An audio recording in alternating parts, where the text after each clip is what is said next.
I'd like to call to order the Board of Education meeting. It's April 24th, 2019. Let's all stand for the Pledge of Allegiance.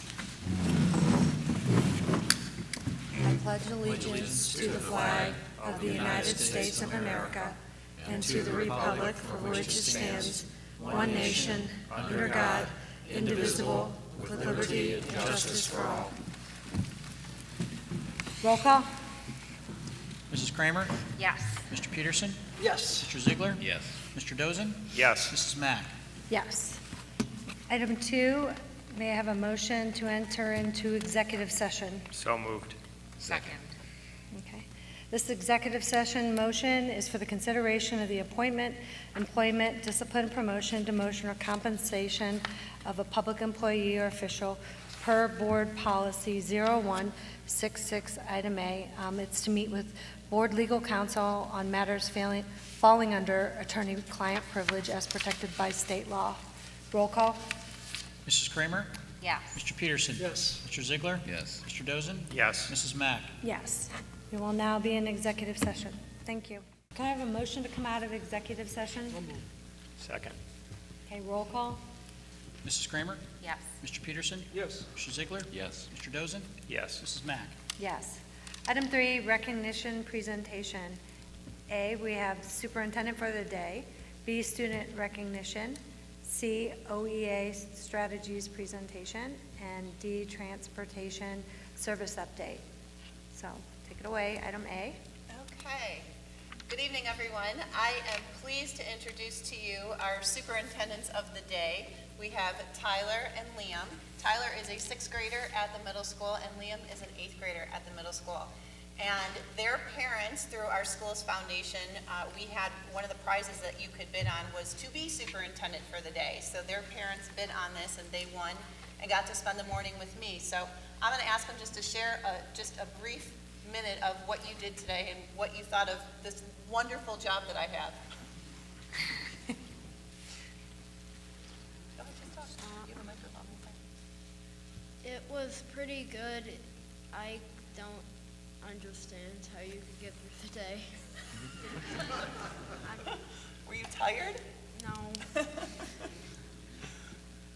What'd you think, Liam? We went through a bunch of different meetings. It was nice meeting the people that are in charge. Yeah. So we had a very good morning, and then we went out to lunch, and then we took them back to school. So they're going to help me with the other student recognitions and come down and help hand out some certificates. So give us a second to come down and do that. So come on, boys.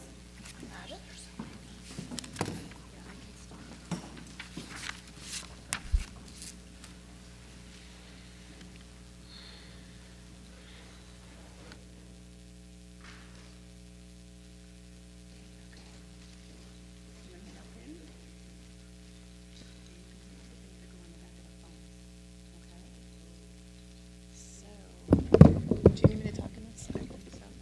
Okay, first, Mrs. Ann Jones, are you here? I'm right here. Hi, come on up. We have art first. Oh, look at that. Yeah.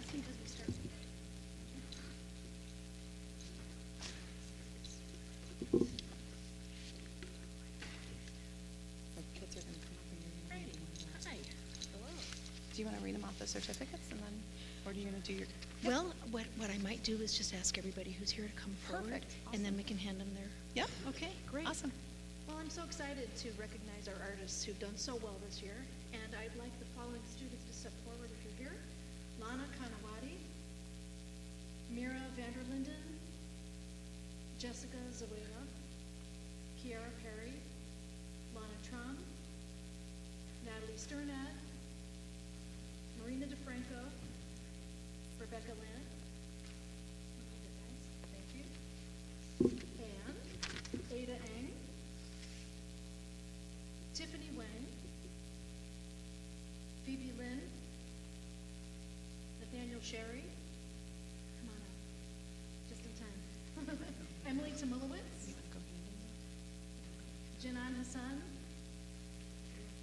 Lily Moab, Sarah Nauer.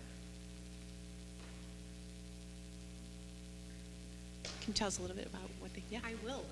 Not everybody can be here this evening, but those who are here, and on behalf of those who couldn't make it, I would like to just say congratulations to you all. These artists are award-winning artists for our school this year, and they've represented us incredibly well. For the Scholastic Arts Competition, Ada Eng received honorable mention, Lana Trom, a gold key and honorable mention, Tiffany Wang, a gold key and a gold key and an American Visions nomination. By the way, she has also received a National Gold Key and a National American Visions Award for her work, which was a game design. Zachary Brooks, honorable mention. Phoebe Lynn, honorable mention.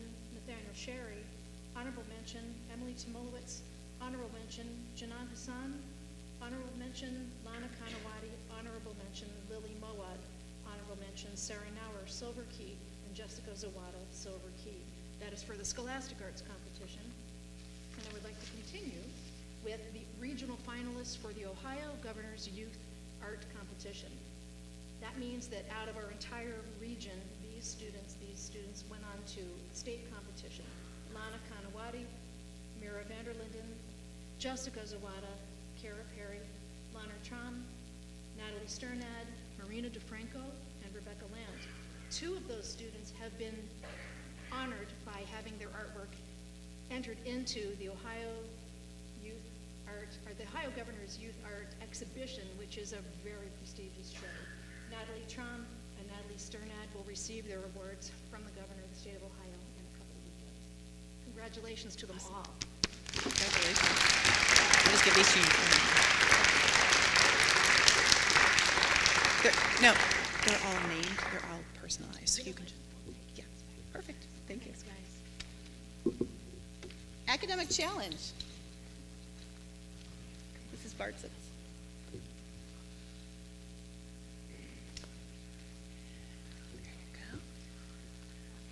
The high school academic challenge team is separate from what you see on television. Actually, we haven't gotten an invitation in a couple of years. Maybe you could do something about that for us. Okay, I will try. We play in the Summit County Academic Challenge League, and the league has 21 teams. And over the course of our season, our team won out. We were 13-0 in league play. And they rank all of our players according to the number of questions that they answered that are correct. And we have 3 players on our varsity team who were honored as part of the all-conference stats scores. So we have Ben Nicholas was on the 3rd team. He is currently with the robotics team in Louisville at World Competition. We had Tony Minitel, who was on the 2nd team, and he's only a sophomore. He was on the 2nd team all-league championship. And we also have Andrew Clark. And I know Andrew's here because he just texted me that he wanted to come here, Andrew. So Andrew was the 3rd highest scorer of all the entire league. So that's Andrew. That's awesome.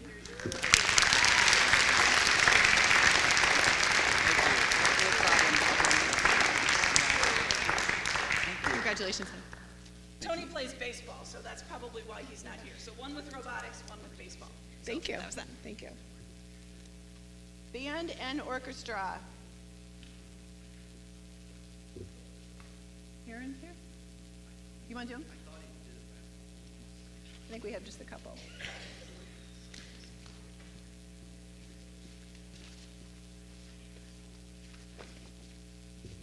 Erica Nye for All State Orchestra on the violin. And Jasper Jones for All State Band on the string bass. Very good.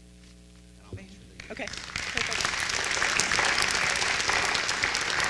Thank you. German?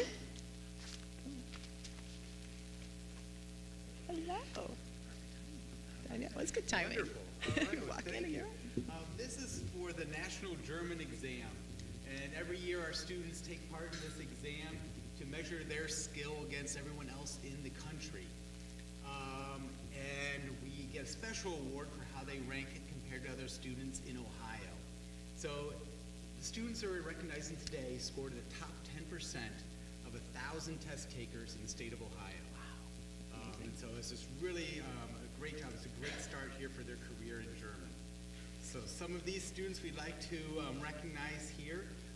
One winner here actually won a study abroad trip to Germany last year. She spent 3 weeks in Nuremberg, and that was Abhi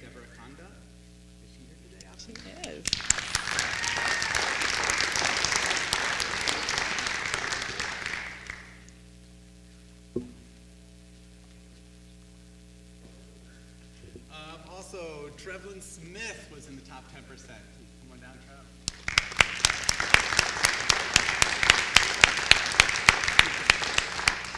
Congratulations. Sister Kaylee Smith.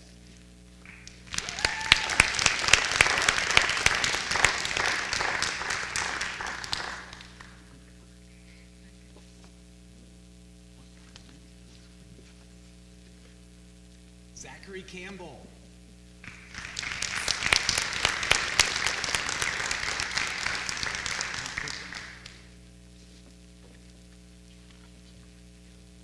Samuel Dickhout.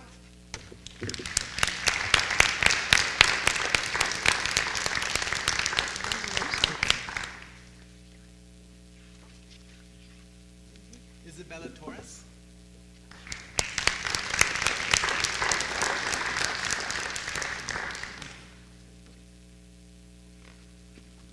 And Gavin Rosick.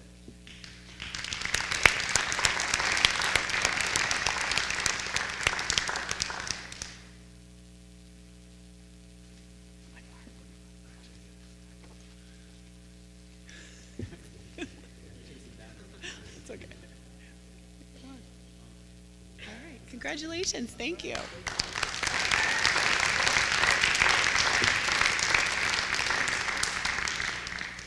Speech and debate. Where's Mr. McCandless? There he is.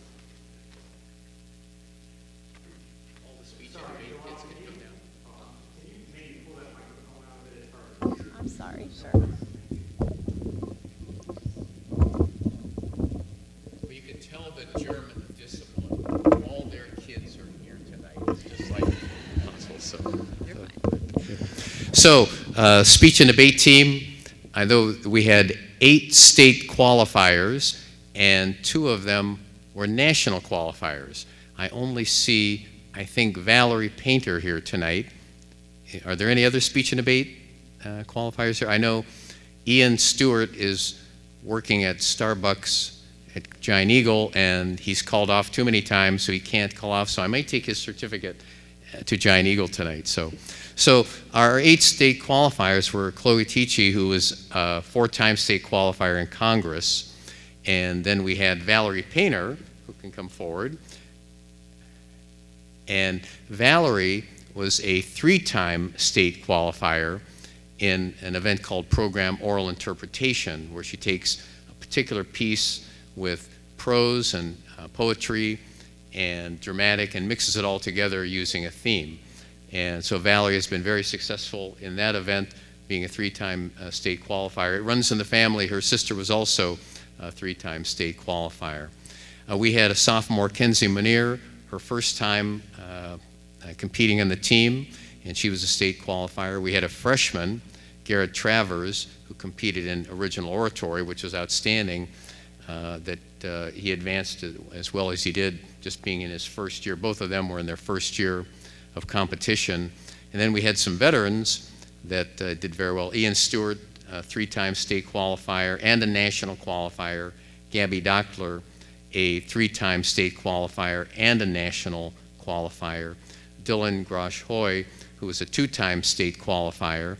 And the big news was obviously Christine Rutkowski, who was a 3-time state qualifier and the state champion in declamation this past year, the first state champion in the history of the program since 1962. And we've now sent more people to the national tournament in the last couple of years than we had in the previous 60-some years. I think the team was started when I was 2, so let's say 60 years. So I want to congratulate Valerie for a great year, and I look forward to what you'll be doing, and hope to see all of our kids come back. They usually come back and help judge, and we're very appreciative of that. So thank you very much. Thank you. I will pass these along. Thank you, I appreciate that.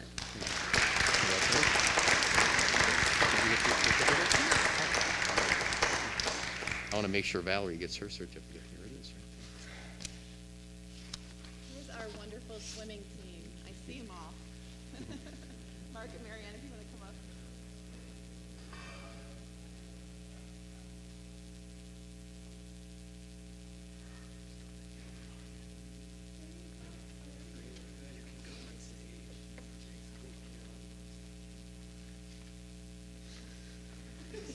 Well, first of all, I'd like to thank the school board and all the administration for recognizing all the great programs that go on. I'm not a teacher here, but I'm always amazed by just how many great things go on here. So thank you so much. Want to recognize our state qualifiers. State qualifiers freshman Matthew Petros. Just step a little bit forward when I call your name. Senior Michael Whitehead, senior Hannah Bach, senior Colin Charbonneau, senior Eric Chimes, senior Maya Conti, sophomore Luca Elderwald, junior Claire Kenny, junior Karen Koski, freshman Annie Krzyzewski, junior Pete Krzyzewski, freshman Olena Sadowski, junior Riley McNichols, senior Luke Shemp, junior Joe Lynch, senior Natalie Tarbuck, and senior Eric Weidenhofer. Just a real quick synopsis. Our season started in August. We started doubles, which is, our swim season starts early. So we started practicing at 5 a.m. in August and 5 to 6, and then 3 to 5 in the afternoon, 6 days a week. So it's a very rigorous training session. And our team, what I hear year after year is that, it's really hard work, but they become such close friends and really get a bond. And I see a couple of parents out here that have been through the program, so I think you know what I'm talking about there. But just a summary of our season, our girls were second in the sectionals, third at the districts, and ninth overall in the state meet. Our boys were sectional champs, district runner-up, and ninth at the state meet. All of our relays went to state, and the 3 boys and 3 girls all placed in the top 10 in the state meet. Earning All-American status is a status of All-American is the fastest 100 high school swimmers in their individual events, so in the country. And please step forward if I announce your name. Maya Conti, high school All-American, Hannah Bach, Annie Krzyzewski, Riley McNichols, Eric Weidenhofer, Pete Krzyzewski, Eric Chimes, and Colin Charbonneau, all high school All-Americans. We also had a 4-time state qualifier and a 2-time state champion, and our own Hannah Bach. Hannah, step forward.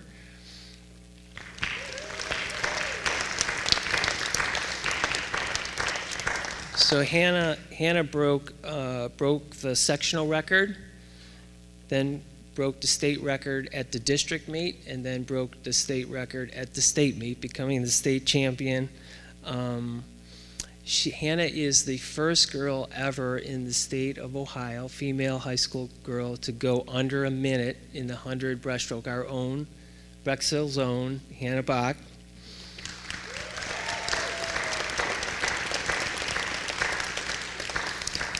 So congratulations to all of our team, and also on a tremendous season. Hopefully we'll all see them.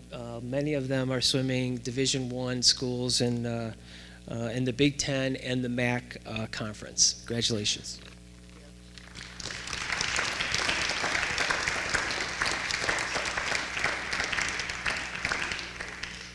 All right, we have some math award. Bless you.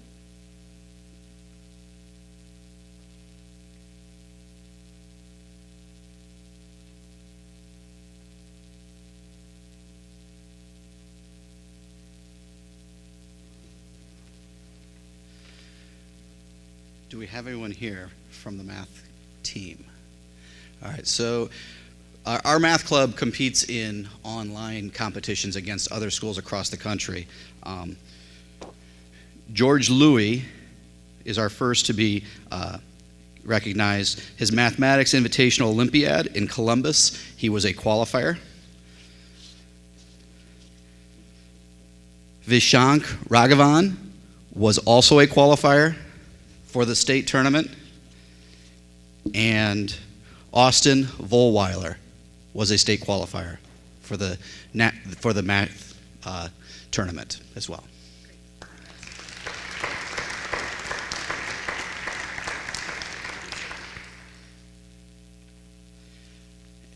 And our chemistry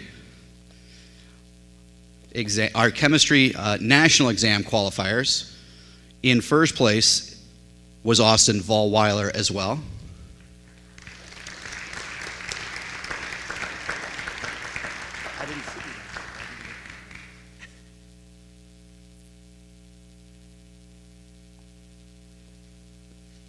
I didn't see him out there. And Mark Yassine, who placed fourth overall in the national exam.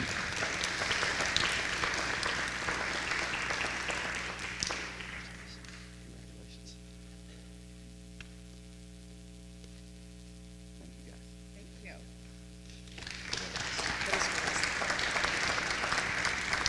Middle school wrestling.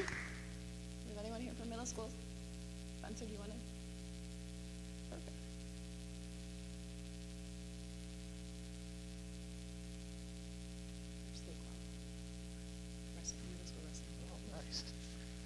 I used to be a wrestling coach, so this is pretty awesome for me. I wish I had coached them.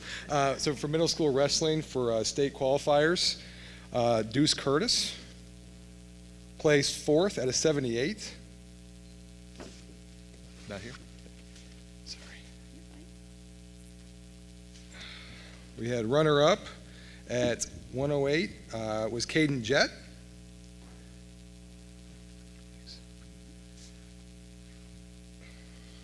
State champion at 120 was Boots Van Dyke in our wrestling club. State champ at 126 was Kale Voinovich, state champ. Sixth place at 146 was Luke Vanadea. That's it. Congratulations to our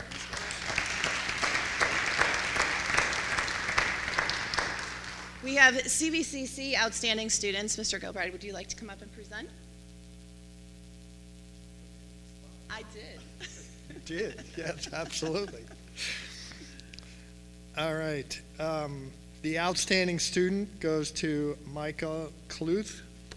Is he here? Is he? Another outstanding student, Johanna Fullup. That's good. They won't hear me butcher their names. Another outstanding student, Alexander Blindorn. Congratulations. Thank you. Well, this one here, you have.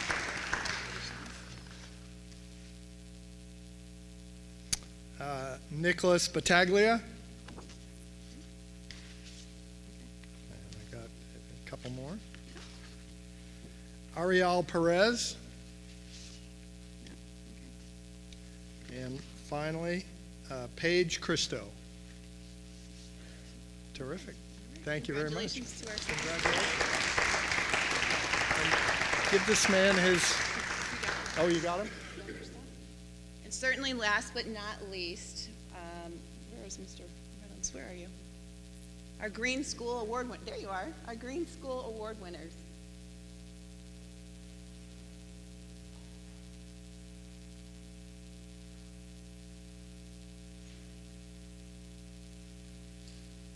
You're welcome. Do you have their names there? Yeah, and I'll have some of them talk as well. So they'll explain the projects. All right, about probably a couple weeks ago or so, I basically filled out the application for us to receive for the first year the NEOEA Green School Award, which we were awarded this year, and it's based on 3 criteria. 1 being curriculum and instruction, 2, the school and community partnerships that we work on, and 3, a healthy school environment that we provide. One of the major things that I like to do as the AP environmental teacher here is we work on projects as a group, and with our group projects, these students here, which they'll briefly talk about some of their projects, they go out into the community and they've worked with the mayors of the 2 cities, Mayor Ruby and Mayor Ally in Broadview Heights. And one of their major goals is to promote sustainability within the two cities through things that they work on. And some of the projects, I don't want to talk about them, I'll let them discuss them. But it's something that we've worked on for about 7 years now. This is the first year that we brought it into the actual community, so it's something new that we're trying out, and it was one of the pieces that went into us winning this award this year. Also, along with that, last year, actually tomorrow, we're participating in the state Envirothon competition, which last year we placed first out of 56 teams in Northeast Ohio. So I'll be taking, Emily will be one of the ones participating tomorrow, so we'll be missing school to hopefully repeat as champions in Northeast Ohio with that regard.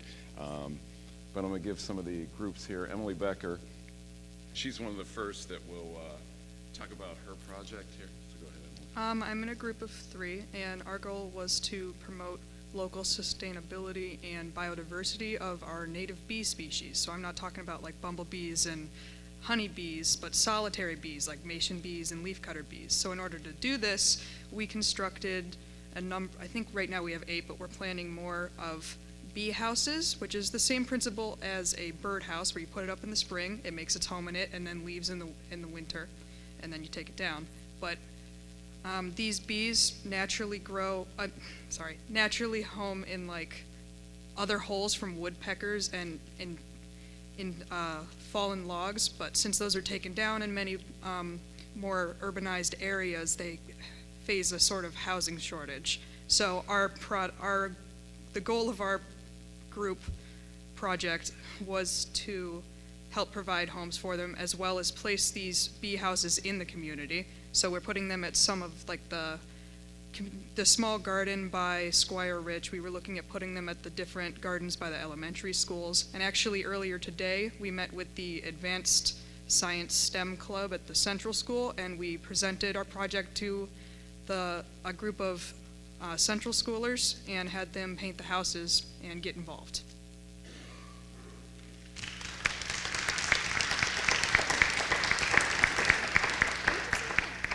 And also one of her group members is Tiffany Wang here.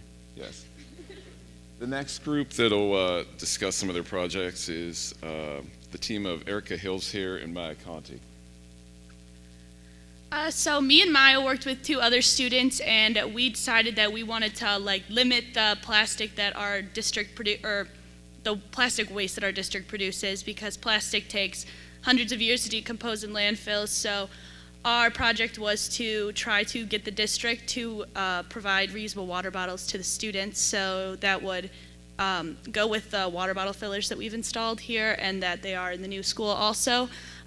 So then we would limit the plastic output, and it would be kind of matching, but then also individual. There would be ways to customize them for the kids, so then it would be individual and unique for them.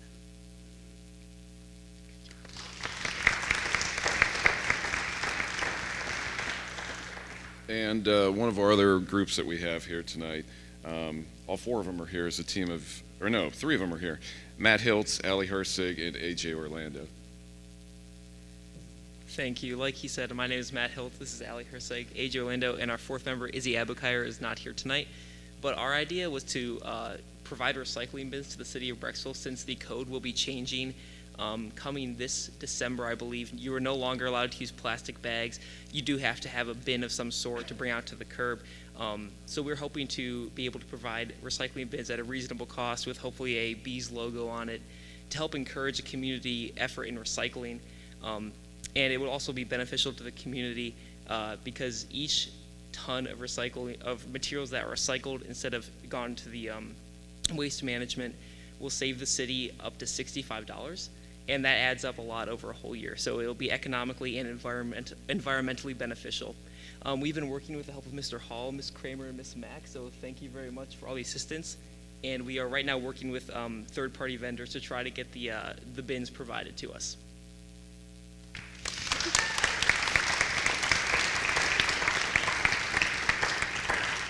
All right, thank you.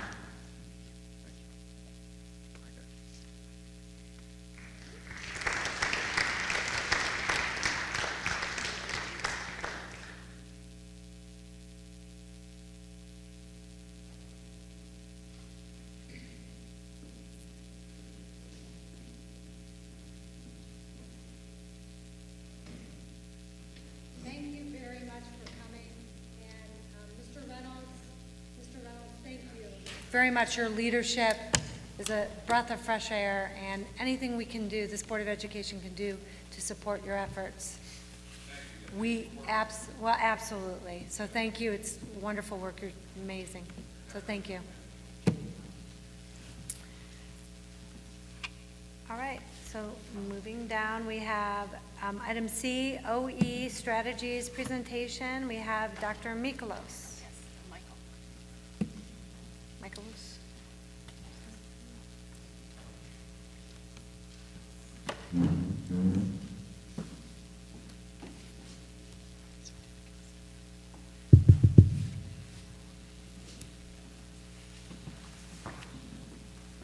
Hello, and I have with me my colleague, Dr. Slater, and will this be?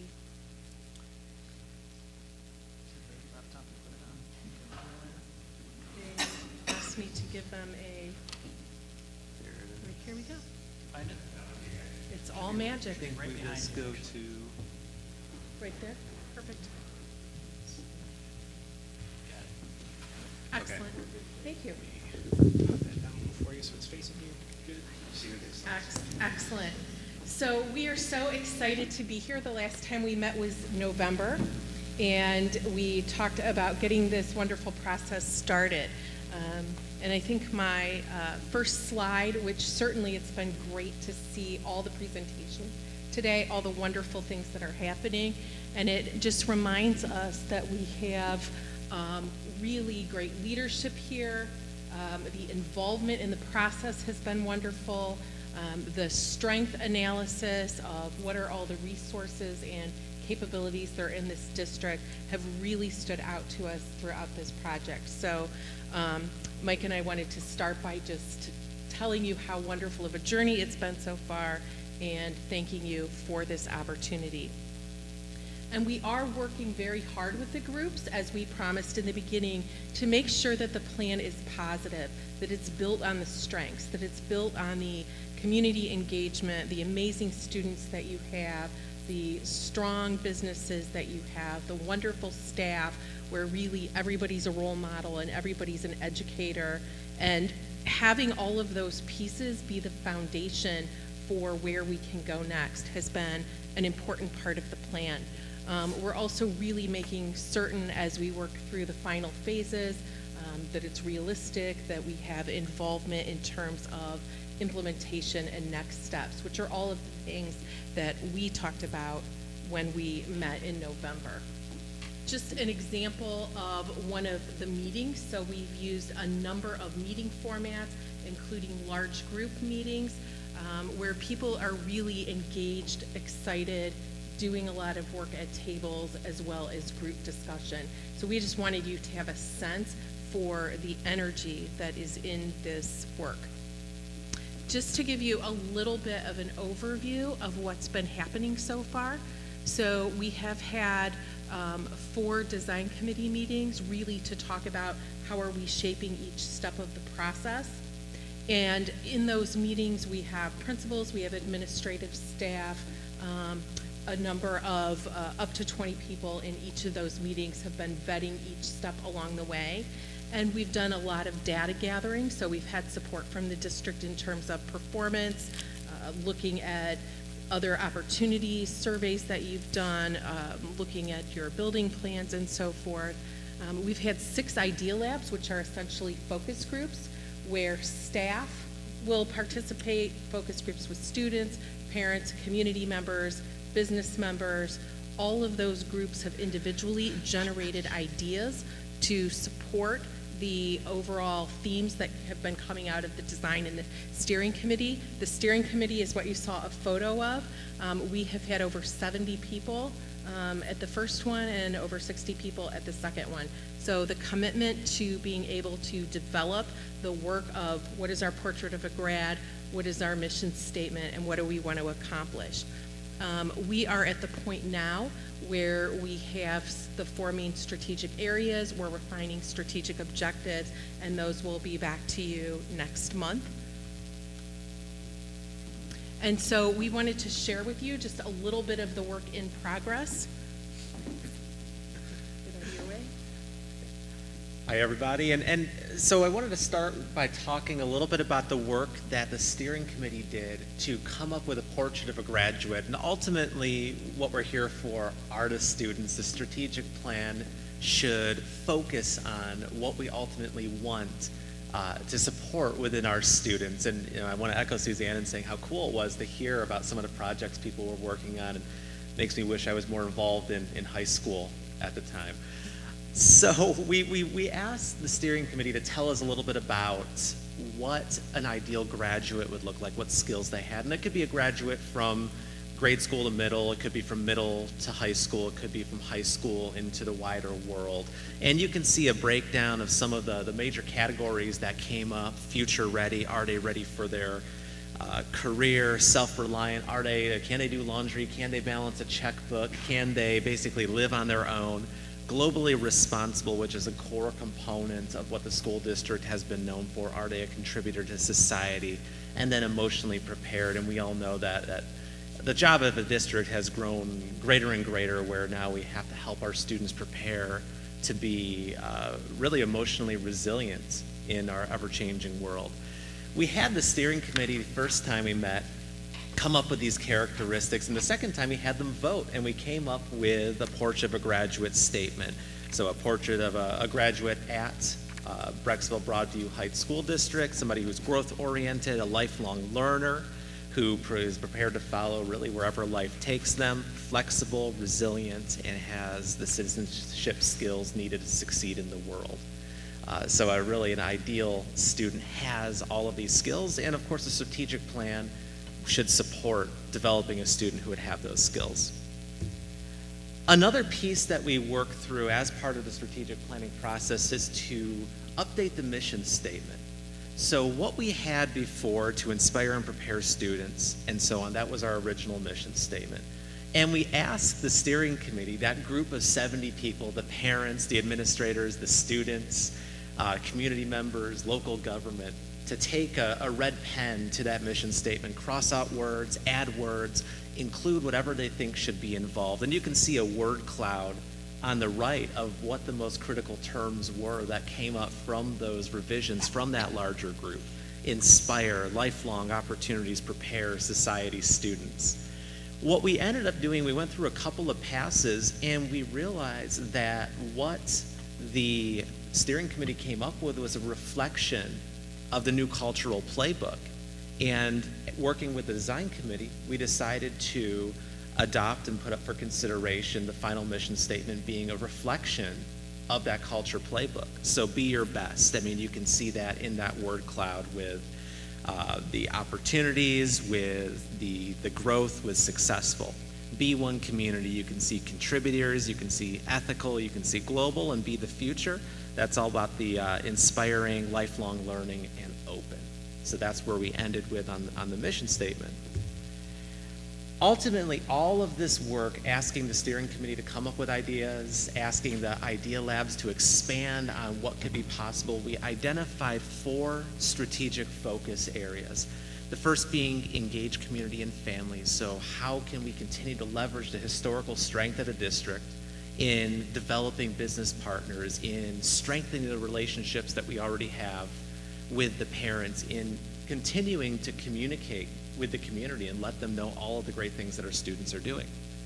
Sustainable learning environments, of course, are important, especially as we think about facilities and the financial responsibility of the district. Times are, of course, changing. It's not easy for any school district around the United States, so of course that financial responsibility is going to be important, but also how can we support and expand the fantastic programs that the district already has. And that's really related to a lot of the other pieces of the strategic plan. So if we look at another cornerstone of what the steering committee identified, we have, of course, our prepared students. So are our students prepared for their careers? Are they prepared for their lives, wherever that takes them? Are they enlisted? Are they employed right out of school? Are they joining college, right? We have, as part of that plan, the instructional design that would support the students going into any of those paths and supporting the staff who can help prepare the students. The final cornerstone of the plan is the inclusive, supportive culture. Now, again, I mentioned that the district's job is broader than ever, and the whole child needs to be supported. Mental health, of course, came up as a key issue during that strategic planning process. So the whole child, how can we support the whole child through our coursework, through our extracurriculars, through our counselors, inclusion, bringing everybody in regardless of background, and the implementation of the cultural playbook should support that. Do you have any closing statements, Suzanne? No. So what's happening now is for these 4 areas, we have a number of strategic objectives that have been identified, and so we're in the process of helping prioritize and developing those into actions. So finalizing the objectives, refining the action steps that lead to this plan, which will support the mission and the portrait of the graduate, will be the work that we're doing over the next month, so that then you'll be able to review the plan in its entirety for your discussion and consideration. And then the fun begins. You have this summer to really work on the implementation. The final thing I would like to say is that at the last steering committee, somebody raised their hand and said, this work is so exciting and we hate to see it end. So how can we stay involved as the district moves forward to implement it? And so you already have an army of concerned and engaged people who want to continue with you on this journey. And that speaks a lot to the way you've made this process inclusive and holistic. So again, as we close, thank you, and certainly we're happy to answer any questions.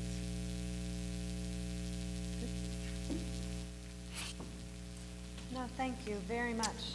Very thorough, and you've come a long way since November when we were brainstorming, so that's Thank you great. so much. Thank you.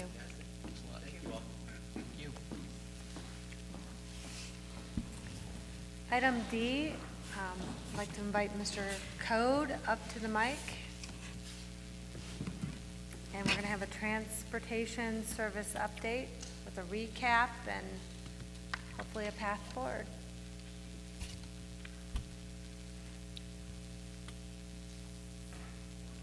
Mrs. Means, welcome as well.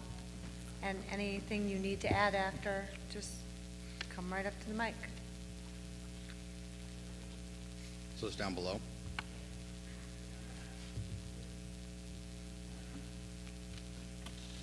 I'm sorry.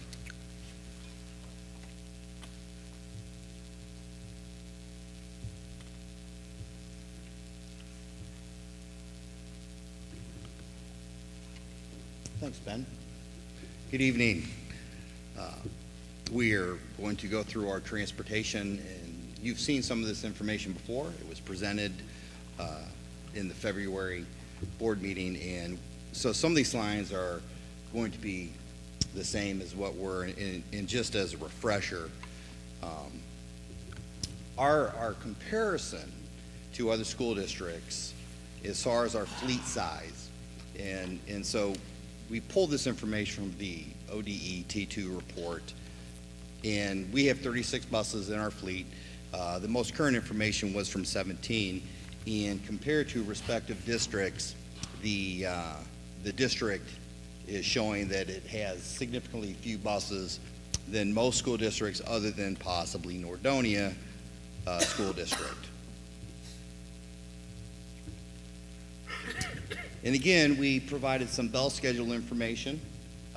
This slide has been viewed before as well, and it is an indication as to what, again, some of our fellow school districts and how they operate their bell schedules, as well as how many buses they utilize to facilitate their operations.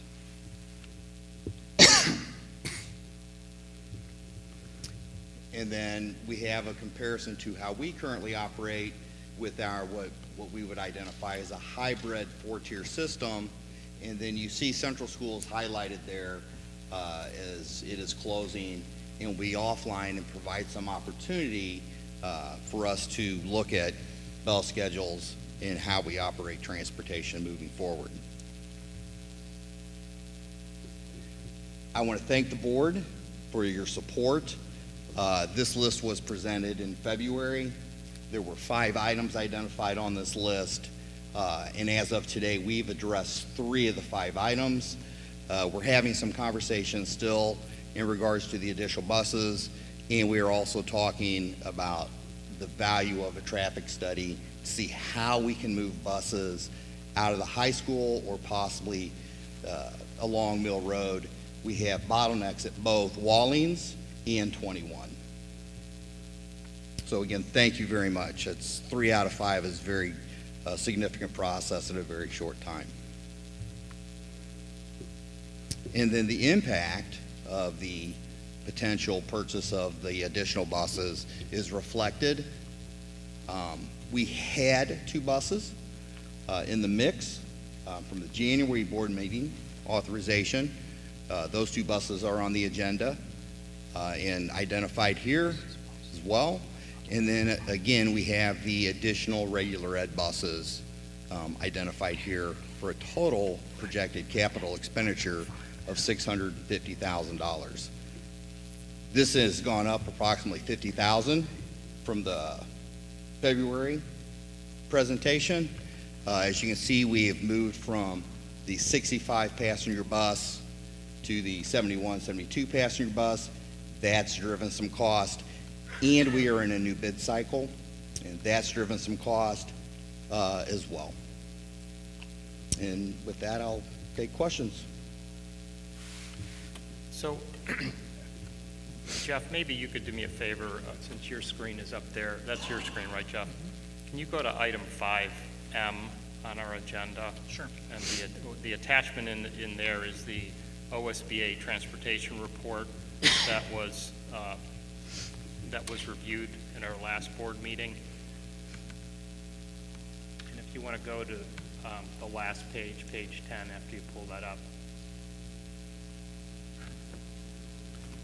So as he's pulling it up, Chris, I guess what I'm a little confused over is that, we went back to, reach out to transportation consultants and leverage their expertise to kind of review our whole situation and review Central. And I know they're still doing some homework on trying to evaluate all the bell schedules. We came up with 7 or 8 bell schedule options, and they're trying to run the numbers on those. And I know that analysis isn't in yet. But what they did do is on that last page, they came up with 3 scenarios based on our fleet. And, first, and this is all about, closing Central and then shifting the student population to the elementaries and the middle school. And the 3 scenarios that they covered, the first 2 do not require any new buses, and the third would require was 4 additional buses was what they came up with. And they said that from my recollection, that it was really a matter of some of it had to do with service. If you want to, that the first 2 options, 1 and 2, were the most efficient ways, to run the transportation. A byproduct of that is, you're going to have, because you need to fill up buses, you're going to have students on the buses a little longer, and there's going to be a little less service friendliness to those 2 options. Or if you wanted to keep things as it was today, you could add 4 new buses, and that would be scenario 3, which would, be more service friendly, but be more economically costly. So I guess that's where we left it. So you're pulling back up the slide from February about what the costs are, but how does that tie into these options here? And I think this is a very effective spreadsheet. In the body of the report, they are very detailed in a number of their recommendations, and they provide a number of options as well. Those options address, obviously, expanding the time between routes to a minimum or an optimal 40 minutes to facilitate transportation. That would certainly help. And they also provide in there some input in regards to the addition of buses and its impact on our ability to perform the services. One of the highlights, I thought, from OSBA's presentation was the difficulty we have getting off of the site. And that's our first tier in the afternoon. And so what is occurring when we get off of this site, trying to get off of this site, now we're late. And we're late into the middle school, and we then are late into central school, and that should be corrected by the offlining of central, that we would not need to be late into the elementaries because we have some flexibility there. I know they also mentioned, one of their findings in their report was that there appeared to be some opportunity to potentially revisit the way the high school is kind of loaded and unloaded. I'm not sure the terminology is correct, but there seemed, because of the way Mill Road gets backed up, that there seemed like there might be some opportunity to do things a little different and might be able to, to get a little more flow from a transportation standpoint. We've had some preliminary conversations internally in regards to some potential what would be considered radical changes in regards to how we operate specifically in the afternoons to try to facilitate getting buses out onto Mill Road. Getting them onto Mill Road is obviously a very important step, but once we're on Mill Road, we are hung up in traffic at both 21 and Wallings. And so part of the problem is getting to Mill Road, but then when we hit Mill Road, we're bottlenecked. We're up to 15 minutes to get off the site and onto the routes, and we have a 30-minute gap between bells. And so you can see that any neighborhood that has any distance from the high school, we struggle. We're trying to marry, I think, three different problems, or three different issues, I shouldn't say problems, three different issues, and to try to solve it in one. So these recommendations from the state, they assessed our current transportation system as it sits right now, and so those recommendations were making no bell time changes. When we closed Central School, there was an outcry from some of our parents and as well as some of our staff to take a look at bell schedules. We sat down, we tried to take a look at bell schedules, we involved teachers in that conversation, we had a meeting for, what was it, Bonnie, 2.5 hours in the boardroom, tossed around different scenarios, came up with different times, and the reality was, and Heidi was part of those conversations, we couldn't come up with some bell times that would work for a number of reasons. Our student day at the middle school and the high school is longer than our student day at the elementary school, which drives the afternoon bus times as to when we have to get there. Our fleet currently, as it sits, is probably too small for the size district that we have to transport the number of kids that we have. And so we're unable to make any bell time changes. And the third issue is that when we open up our new building, for the first time ever, we are going to be transporting close to 1,500 kids at one time. We don't do that at any current level of busing that we have. And so this recap is really to look at all of these issues and figure out a way that we can create a plan moving forward to be able to address any of them. Because right now, we can't address any of them with our current situation. We know that when we open up that new building in 2.5 years, that we're going to need additional buses. Right now, we're projecting, and this is what we're waiting for the state to come back, that we're going to need 12 to 15 buses to be able to handle transporting those 1,500 kids just at the elementary level. You will see a recommendation coming later in board business to adopt a resolution for us to go out and purchase 5 buses this year. We'd like to put 5 buses on then next year, so that when we get to the point of when we're opening up the new building, we will have a number of buses to solve that. This is what this 5-bus plan is. It's not to address what you're currently seeing here. However, with the addition of 5 extra buses in our fleet, we might be able to make a small change in a bell time, not necessarily a huge change. That's not enough to make a giant change.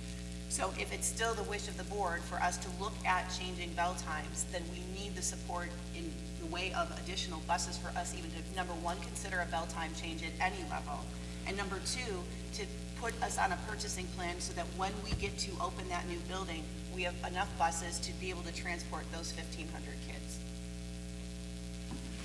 So I guess just my recollection too is that when we had the last presentation, OSBA was going to, they had homework, right? They were going to go back and we had 7 or 8 bell time schedule options, and they were going to vet those out and do the same kind of analysis to come out with what's the transportation impact on each one of those. And we're waiting on that. And I know, Chris, you were saying we have a runway here where we need to, order new buses, and the question is, can we get that analysis back in time so that the board could see, what are the findings on the bell schedules? Because the ideal situation was the board has all the information to say, this is the bell schedule option and this is the transportation needs, and you marry the two and say, yes, go order X number of buses, and this is where the board wants to land. Can you refresh us, Chris, on what is the drop dead date on when we need to pull the trigger on ordering new buses, and what happens if we don't order them by that time? I know my recollection was there's some, you could still get buses, but maybe you have to compromise with what you might get. Can you just maybe add some color to that? So I'm going to address your first comment, and I've been in communication with OSBA, Pete, and Mr. Palmer. And we were hopeful that they would have something ready for the May 22nd to continue to present to the board. In our communications this week, they indicated that they would not be ready to present to the board at the 22nd. The latter question, I would have said before the Herculean efforts of our transportation department today, that the ship had sailed for us to get buses in before school in March, that we would not be able to do it. But to the efforts of our transportation department today, working with Cardinal Bus Sales, they were able to pull together an Ohio Schools Council bid, and they guaranteed that we would have those buses by August 12th, and that would be in time not just for delivery before school, but mechanics have to go through and make the buses ready for operation, and State Patrol has to come out and certify those buses to operate prior to the start of school. And so I would have never guessed that the team could pull that off today. And with their efforts, I know they worked on it all day. They pulled it off, and they did a great job for us. So to answer Mr. Dozen's question, today would be that drop. We would go back. I'm not going to give up because it's that important, I think. And if there's a decision not to do that today, we would see what's out there as far as buses. I'm not going to say that you can't get buses. You're certainly not going to get a bus similar to what we have specified. You would get whatever is available. So the fact remains, though, that we're going to need yes, sir, at least a dozen by the time we open up the new building. And between now and then, buses are unlikely to get cheaper, would you say? We saw an increase from even the January bid cycle to this bid cycle through the Ohio Schools Council bid. So is I see that this is broken up into, and I know it's later in the agenda, but it says program 1 of 3, program 2 of 3, program 3 of 3. So program 1 of 3 is this. So it's 184 passenger bus, 154 with wheelchair lift. Is that just the normal cycle of buses? That's our normal bus person that we actually implemented on my arrival to the district. I have reported out to the board previously that our cycle before my arrival was 4 school buses a year. And we had a 10-year history of buying 4 buses a year, and we curbed that upon my arrival based upon our operating. We are increasing our spare buses as well so that we have more flexibility. And then program 2 of 3 is 184 passenger bus and 472 passenger. Yes, sir. Yes, ma'am. I'm just curious from your perspective and from Mr. Hall's perspective, is there something else we have to give up in order to make these purchases this week? I had a conversation with Jeff briefly today. There's over $700,000 in the TTT account, school bus purchasing fund. There will be for next year. Then that's 1920. Yeah. So, this person goes on fiscal year 1920. and that account is basically replenished by property taxes into the TTT, the Transportation Technology and Textbook Fund. So that's bringing roughly the last couple of years, it's replenished that account by about $350,000 every year. Right now, with cash plus current revenue, property tax revenue into that account this year, next year, we could appropriate roughly $730,000 for next year. But we're also talking not just simply taking cash and, buying it with a lump sum. There could be a hybrid purchasing program where we maybe buy a couple or, 3 outright and borrow for or lease the other 3. So there's a combination of a couple different options for us. And I think we've looked, Cardinal or Bluebird, the manufacturer, a local bank, is basically, it's going to be about $86,000 to $88,000 a year over 5 years to lease 5 buses? Yes, sir. 5. So we've looked, that right now, yeah, that's doable. I mean, that could happen. It's debt, but rather a little bit of a hybrid of both, where you go out and purchase and you own it, instead of depleting your cash. This is, I think, that's very prudent, where you kind of do a combination of the both for us. So it's definitely doable. If we were to simply go out and buy 5 next year, yeah, doable. You take a lot out of your savings, but hopefully it answers your question. Okay. I mean, is there anything else that's buying for that particular fund? Well, that would be, I would ask Chris that, but, we just have to be very mindful of, there's other things, but I gotta imagine buses are at the top of your list. Buses are at the top of the list. So, Just as a reminder, it's our TTT fund, which stands for Textbooks, Technology, and Transportation. So, there are other uses for that account that we, and we've had conversations with John. We know, in terms of textbooks adoptions, we have one coming up the following year. So, It's my understanding, again, Jeff, you can correct me if I'm wrong, that the $700,000+ was in the school bus purchase fund. It can be, yes. You can devote. That's basically you look at it from a 3-pillar approach. You got Chris, John, and David Martin, that are really, I think of those 3 as the three T's.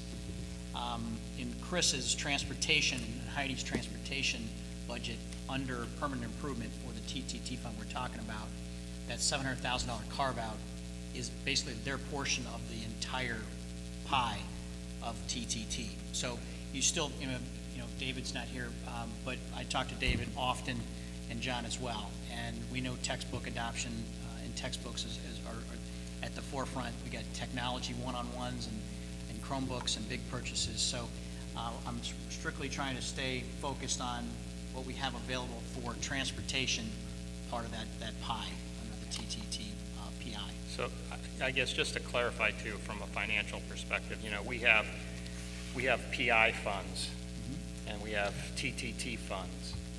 And so, over the years, certain millage was passed for permanent improvement, which is about $1 million a year. Right. And then TTT, which is $750,000. But the general fund can be used for anything. So if the TTT fund were to run dry because we had to buy 10 new buses for whatever reason, that doesn't mean you couldn't use and you tell me if I'm right or not. You are correct.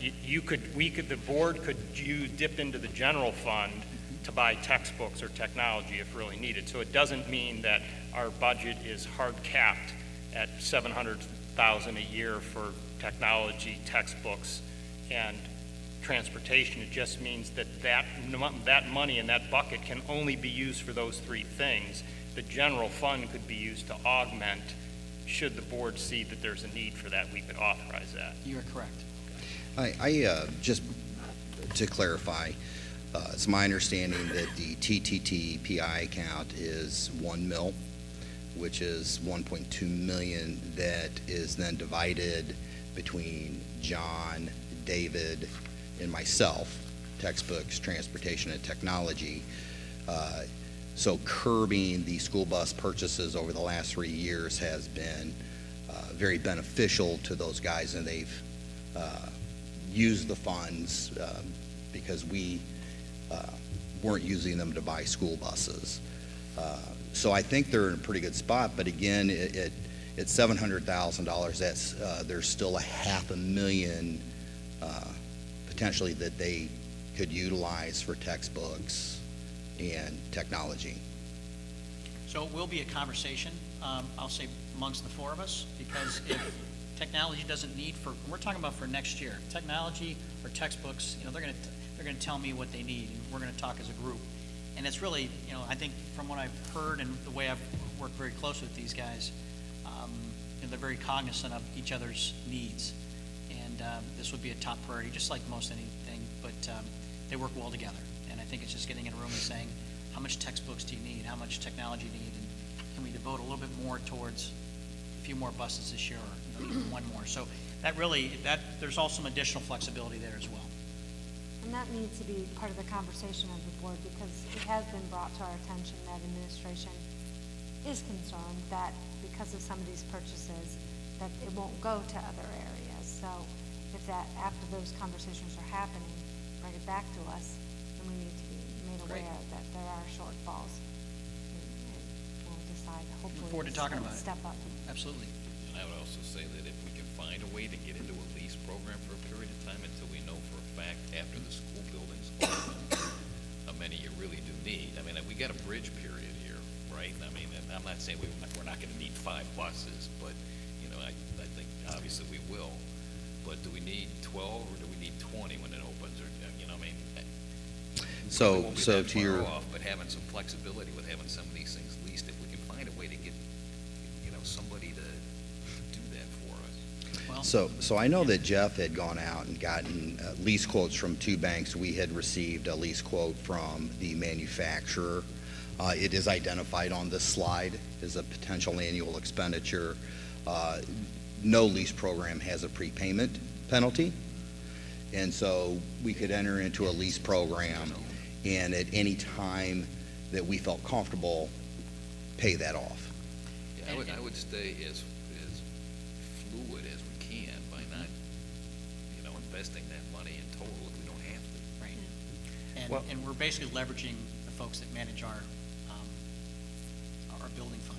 So that's a relationship with, really, Huntington was up, no problem talking about it, is the bank, and that's who I went to, because that's who you go to look for, the best, I'll call it volume discount, relationship discount. And so they've been, I know several of them, have known them for years. They're very good. Well, and I think, if the board moves forward with, authorizing the 5 buses, whether we need them next year, whether we need all or none of them, it isn't going to matter in that we know we're going to need those buses when the new school comes online. It gives us some flexibility. And then the transportation study is looking at the bell schedules, which unfortunately it sounds like they're not going to be ready until May. And we're waiting for that to see what's the transportation impact to all those bell schedules, and then is there something viable that the board would want to pursue in terms of a new bell schedule? And then separately, correct me if I'm wrong, but they are also supposed to be taking a look at what is the same type of analysis for when the new school opens, right? Yeah, yes, sir. So to Mike, to your point about how many buses do we need, is it 10, is it 12, is it 15, right? We're expecting to get a similar detailed analysis from them that has options in it too, that says, well, if you want these bell times, you're going to need this many and whatnot. I just don't want to see us, having to get 12 buses at a time, in one shot. And the drivers and, all the other things that we have to do to staff and utilize. It makes sense to me to do it over a couple of years as opposed to doing it all at once. And I also, it's not an end-sum game where, we're just going to buy this year. We've got an aging fleet, right, Heidi? If you say it's a little aging. And I keep seeing those 800 level, bus and equipment out of transportation. Those have been rising a little bit, but that's because Chris has told me, there's no surprise there, that we're trying to keep, our aging fleet on the road longer. So, 5 buses, again, not that we practice this, but 5 doesn't seem to be a lot. I know we'll basically need them. But it sounds to me like there's been a lot of thought. I look forward to that traffic study as well, because I think so I guess the point is it's not going to answer everything in one night, but we've got options. Okay, so we need to provide you direction, correct? And that would be whether. That'll happen through your vote on item when we get to it. Okay, so, I was trying to wrap it up, but, okay. Well, since we're on the topic, though, Yeah. because we're going to get to it, and it's part of a consent agenda, it says Program 1 of 3, 2 of 3, and 3 of 3, and so Program 1 is the 184 and the 54 passenger bus, which is the normal replacement, and then Yes, item sir. 2 is the 184 and 472, and it looks like item 3 is a repeat of item 2. Am I missing something, or are we? I'm sorry, I'm not looking at the So, agenda. Okay. I can explain. So, item K is what you already approved. You passed a resolution at the last meeting for us to go out and purchase those 2 buses as part of our regular bus purchasing. So that is item K. You're now going to consider the purchasing of those 2 buses. What you need to do before you purchase is you have to pass a resolution to be able to purchase the buses. So what you see in item M and O, first is the resolution to say that we're going to purchase those 4 buses, and then it's the actual approving of the agreement to purchase those buses. So that's what those are. And your items in the other board business are not a consent agenda, so you have to vote on each one of these items So you can have a discussion. Oh, right, yeah, there are, anyway. I see the roll call. Okay.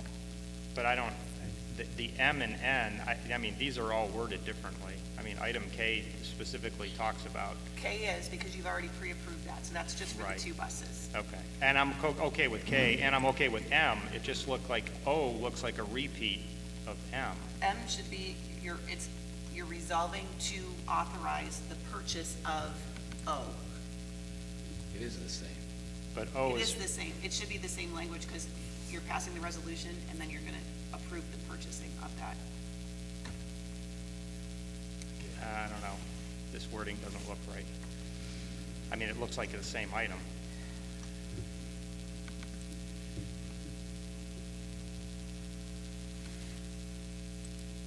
We need to take off the resolve part of, on item O, Mark. It's just that you are accepting that as the purchase.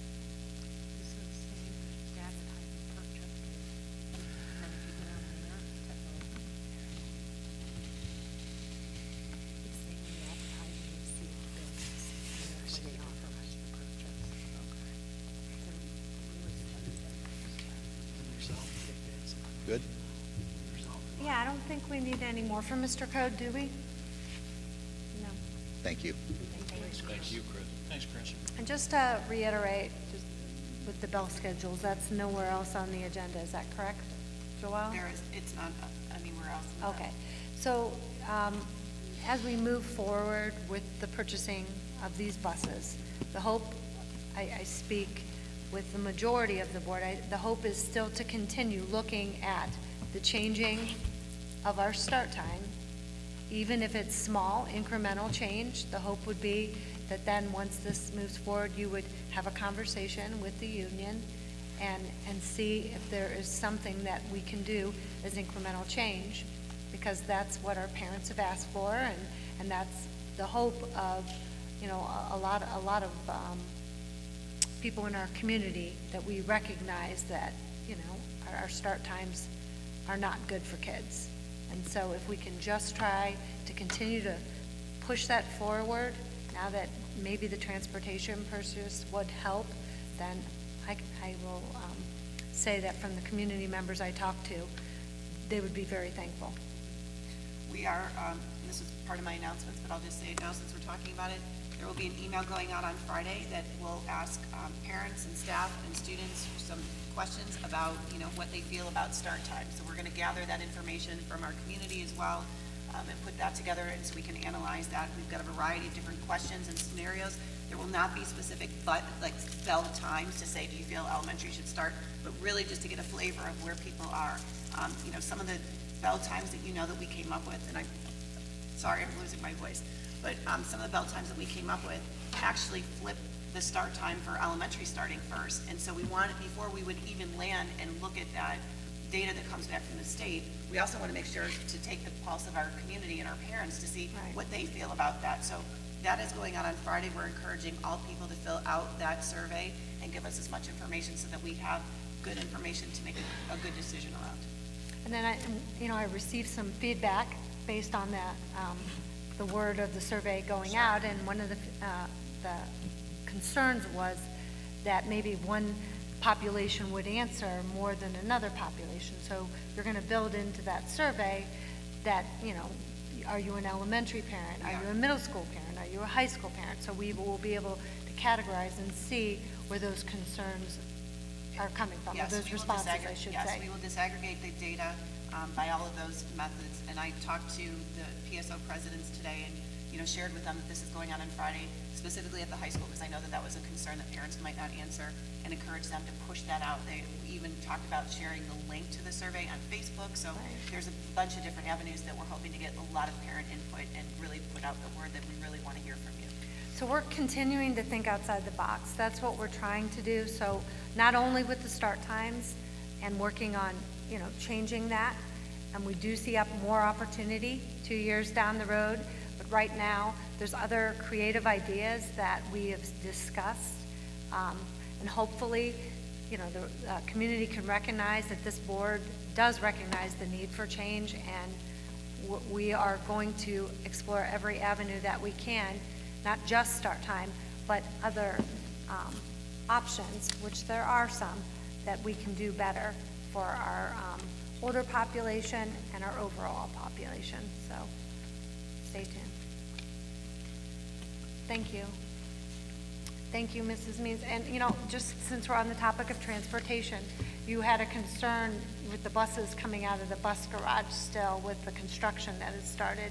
Has that, and I know Mrs. Magyar said she was going to reach out to Mayor Ally.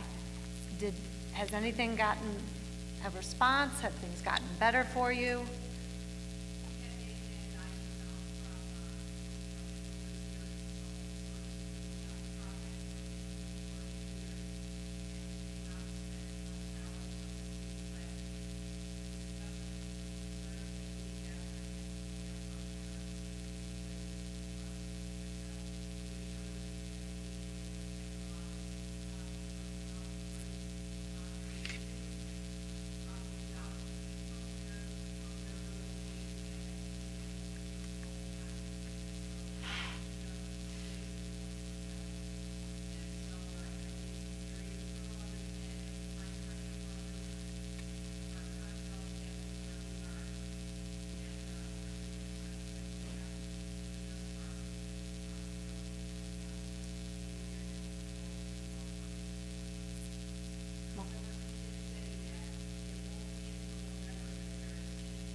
So everybody else stay off the road except for our buses, right? During what period of time? Let's get the word out. Let's have a ban, a driving ban. Maybe that'll help. Were you impacted by Wallings today?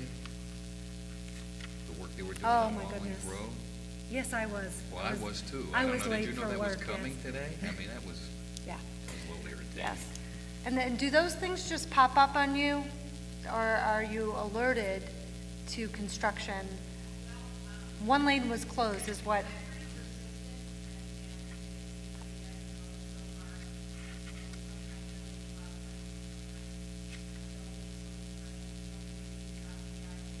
Yeah.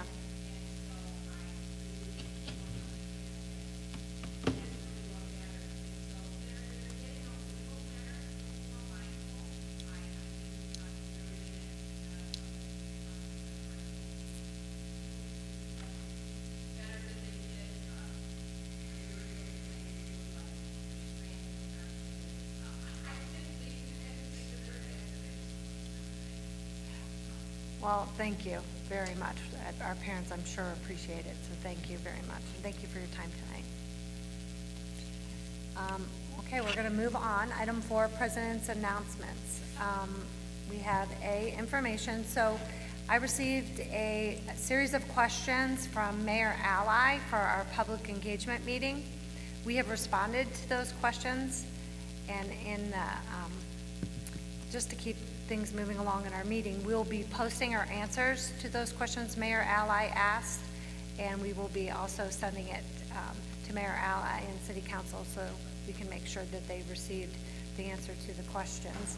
They wanted, we had a little bit of homework to do, and so we couldn't have all the answers ready for the public engagement meeting, but they are thorough now and accurate, and the public will be able to see our responses to them. And then we're going to move on. We have middle school naming rights. So this, if Mr. Riley. Yeah. Yeah. Well, no, we Oh, have, sorry. I apologize. And then we'll do our. Carrie Ely and Thank Denise you Gawlin. very much, ladies. Sorry about that. They are the PSO presidents at the middle school, and they're going to just talk a little bit about what they're doing at the auditorium at the middle school and talk about, why this conversation came up about naming rights to the auditorium. Wow. Our basic outline of what we're talking about for you guys to refer Thank to you. at your leisure. And we've done this presentation a few Thank you. times, so we've got the nuts and bolts down, and hopefully it will go quickly, and then we can get right to it.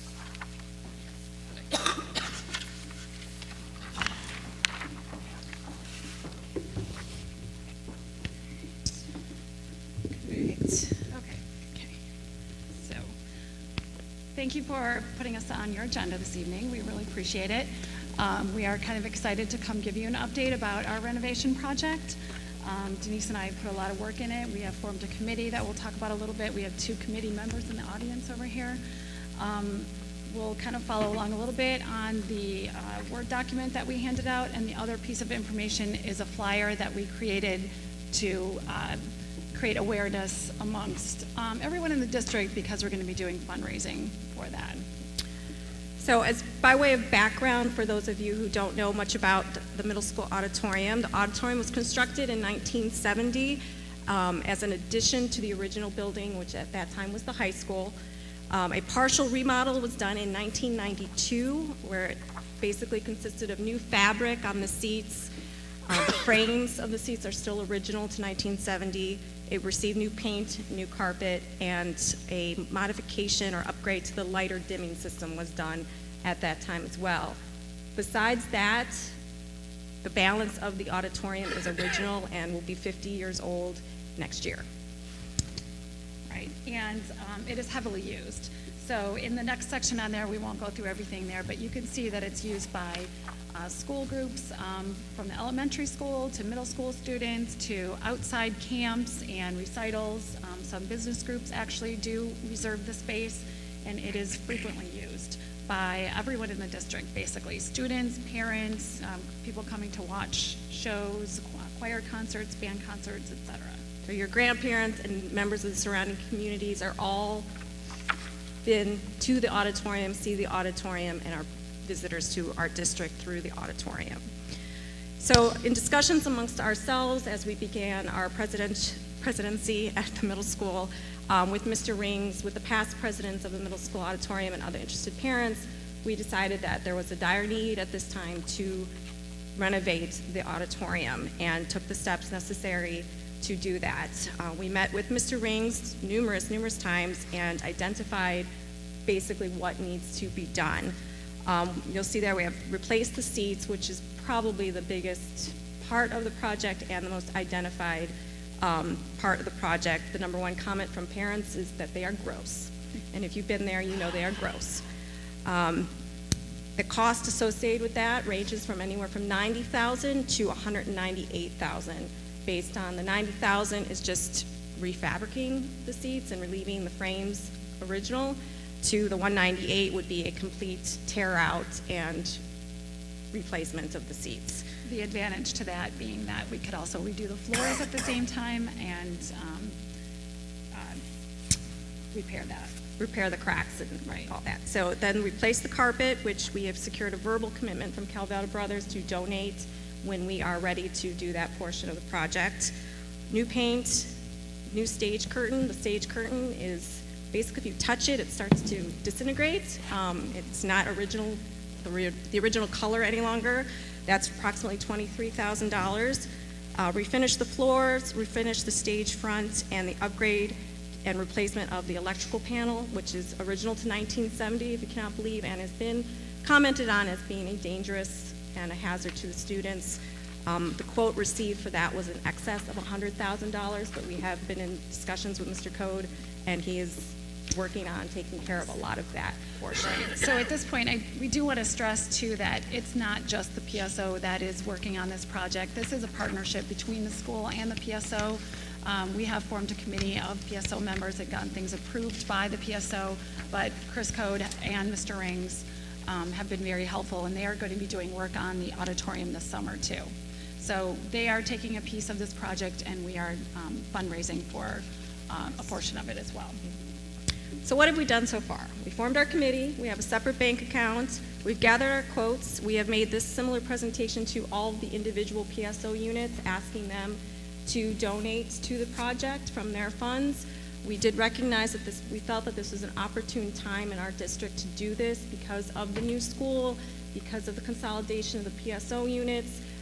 We collectively feel that this is a very good time in our district. A lot of good things are happening despite things that you otherwise hear.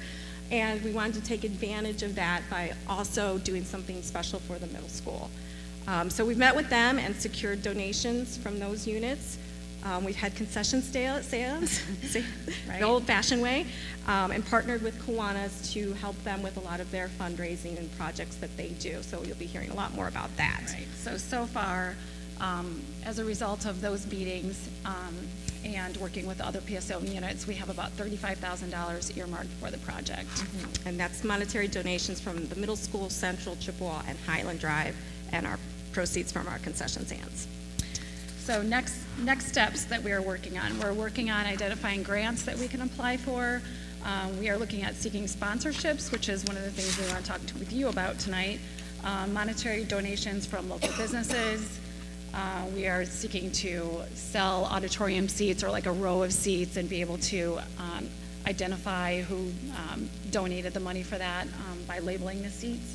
And we'll also be doing district-wide fundraisers that we are identifying with our committees, committee members. So why are we here? We need something from you. So before we feel comfortable going to the larger donors, we want to know what we are authorized or can offer in turn for their money. So the idea of sponsorship, of naming rights for the auditorium as a whole.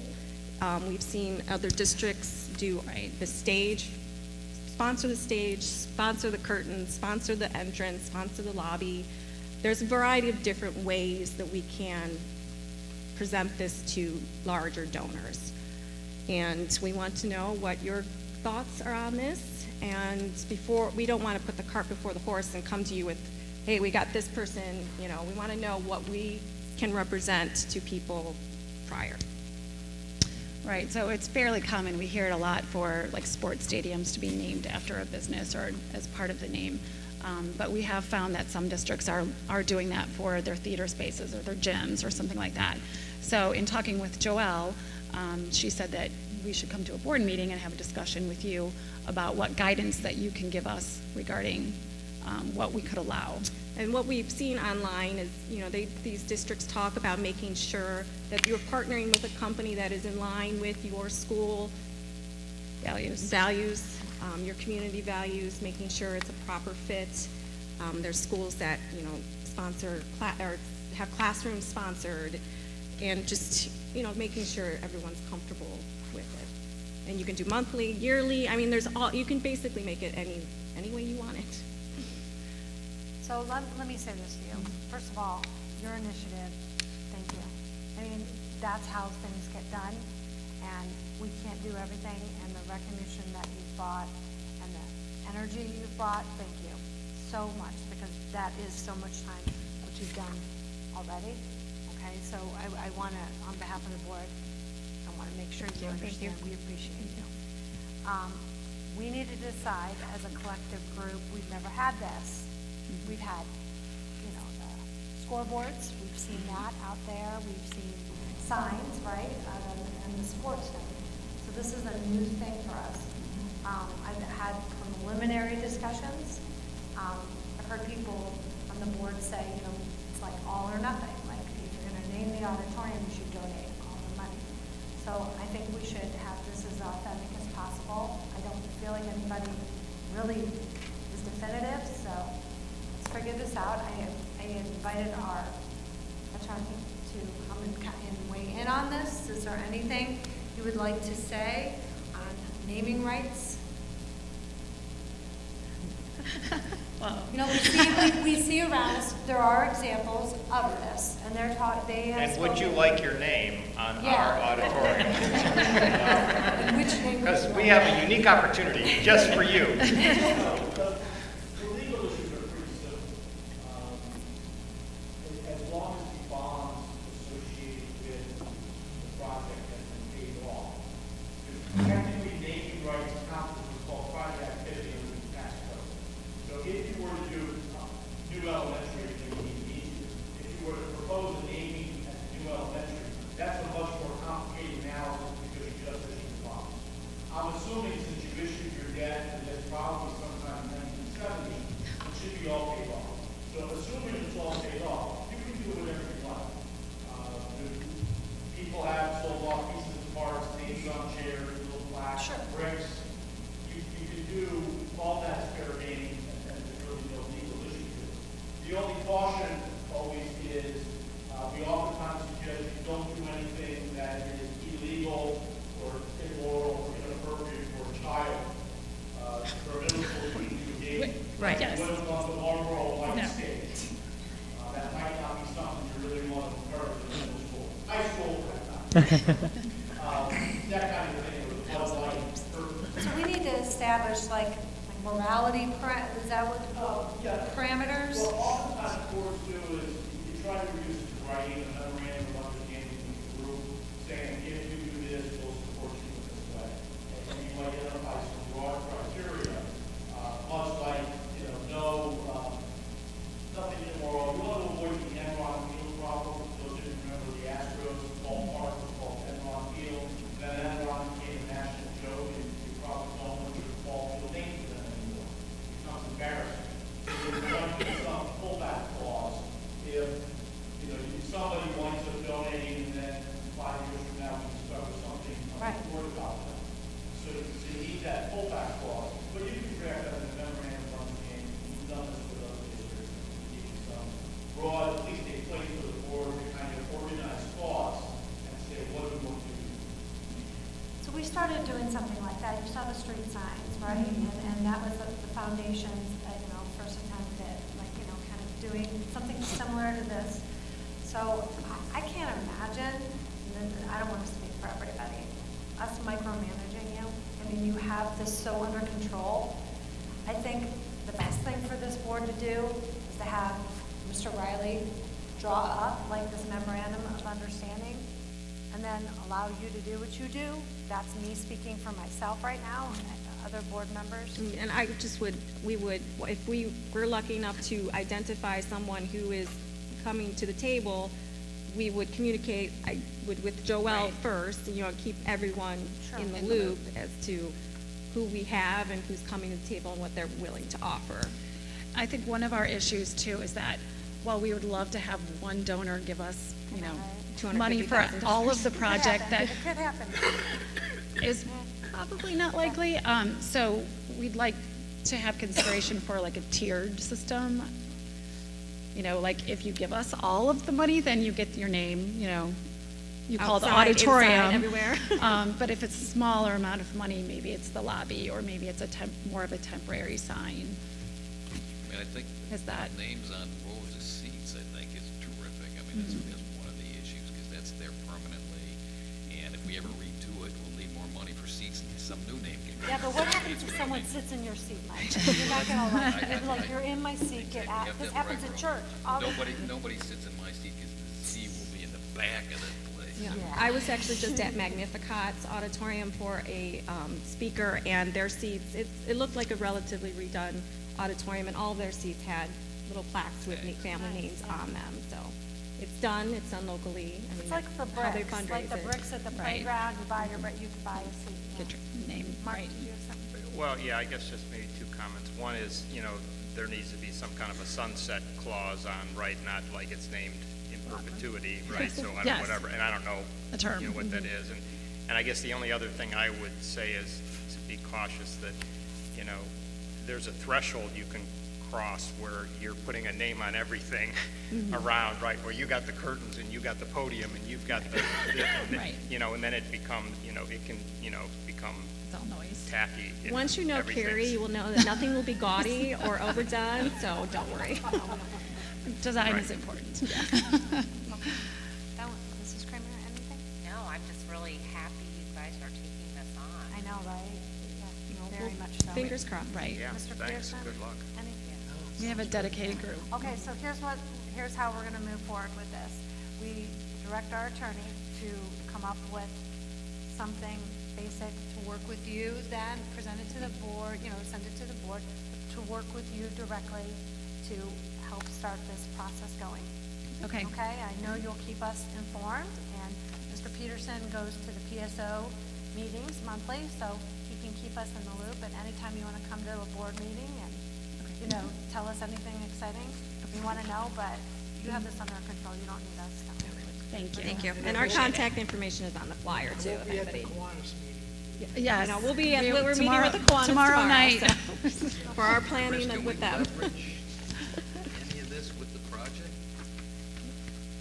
I mean, would these seats come from the same people who might be selling case for the whole other building, so they might wanna get in our best sign? Yeah, no, Oh. I If you want to understand. give us money, we're fine. Right.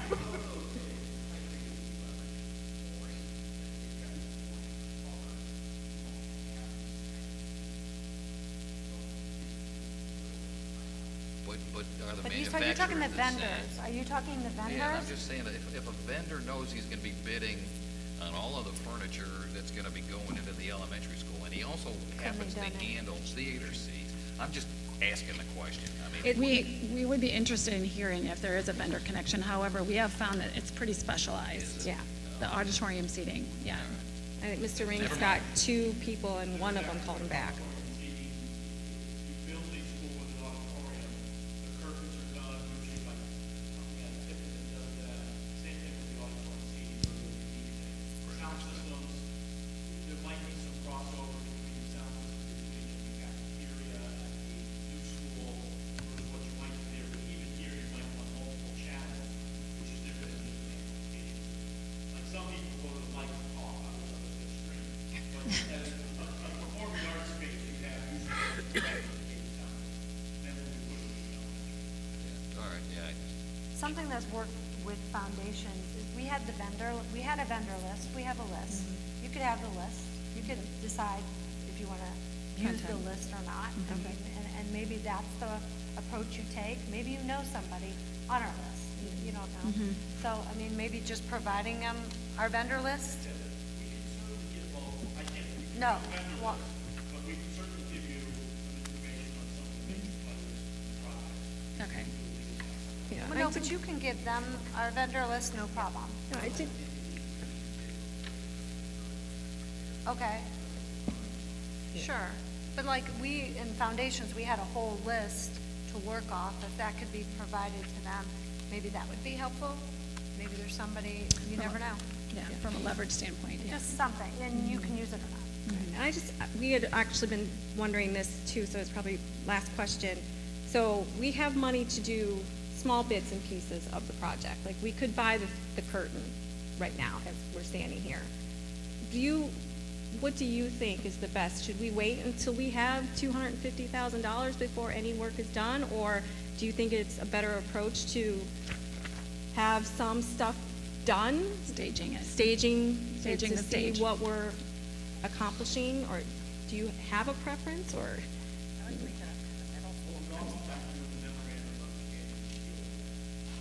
Put in the clause that says as soon as you have 105% of the estimated cost for the curtains, you may proceed with that project. We have to work out the cash flow. Are you gonna hand that money over to the treasurer and say, go buy this? Or are you guys gonna contract for it, you wanna license it? I just want to get the money. And that creates insurance issues and all kinds of other things that we have to address. So nothing wrong with that.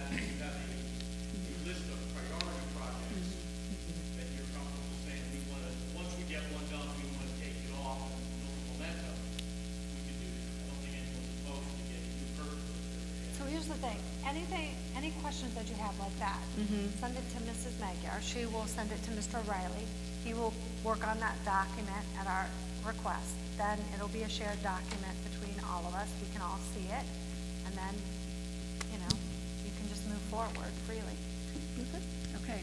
But I would say, you guys are, it's wonderful you bring energy and passion to this, so, I have every confidence you're gonna reach the goal, but in terms of, staggering this out, what do you guys wanna do? I mean, we wanna stay out of your way. It would look really nice with a bright red curtain up there. What do you want to do? What's your... The curtain, we have enough money to buy the new curtain. Yeah. And it would look really pretty in there with the bright red curtain versus the old orange shabby one. But we could leave that to our committee to decide too. Yeah. Committee discussion. Honestly, I don't see the difference, really. I mean, as long as you have a master plan of where you want to go, I mean, I really don't see the difference, but you decide amongst yourselves. Do the purchases have to go through the district then? You were talking about insurance and so forth. It sounds like if we're fundraising, are we I then envision just handing handing you money money. over I and just you envision handing purchase? you money. I don't want to do Jeff, haven't anything we else. dealt with these types That of is- things before? I mean, we do a lot of fundraising committees, right? Don't we bring it all underneath your umbrella? Yep. You know. I mean, but is this foundational, or is this, are we segregating foundation? I just- We're under the PSO. We're- We have a Right, so, yeah. We'll figure it out. Yeah. Okay. If that's what you're more comfortable with, you could make a donation to the district. All the donations are board approved, so every time Okay. we want to do a piece or part, we go on the board agenda for approval, and then, we approve those donations, and then Okay. go ahead and do those pieces. So basically, you can make any gift that we can give you $35,000 so long as you use that money only. Okay. That makes sense. Okay. Okay, so what's our timeline with all of this? What's our hope? Could we have this done by our end of May meeting, where we have okay. Now, we're Don't just want going to be anything starting be to held send up. out donation request letters and things like Okay. that as the school year ends, and we're, working on. But you'll on have a this. nice contract and the skeleton to move forward with. Okay. Thank you. Thank you. Thanks. Yeah, very awesome. Okay, we have building commissioning discussion. Yes, we were approached by a gentleman who lives in the community, wondering if the board would be interested in looking at a building commissioning service contract. And basically what it is a third party coming in and checking out after construction is started. Usually they come on board in districts during the design development, which is what we're in right now.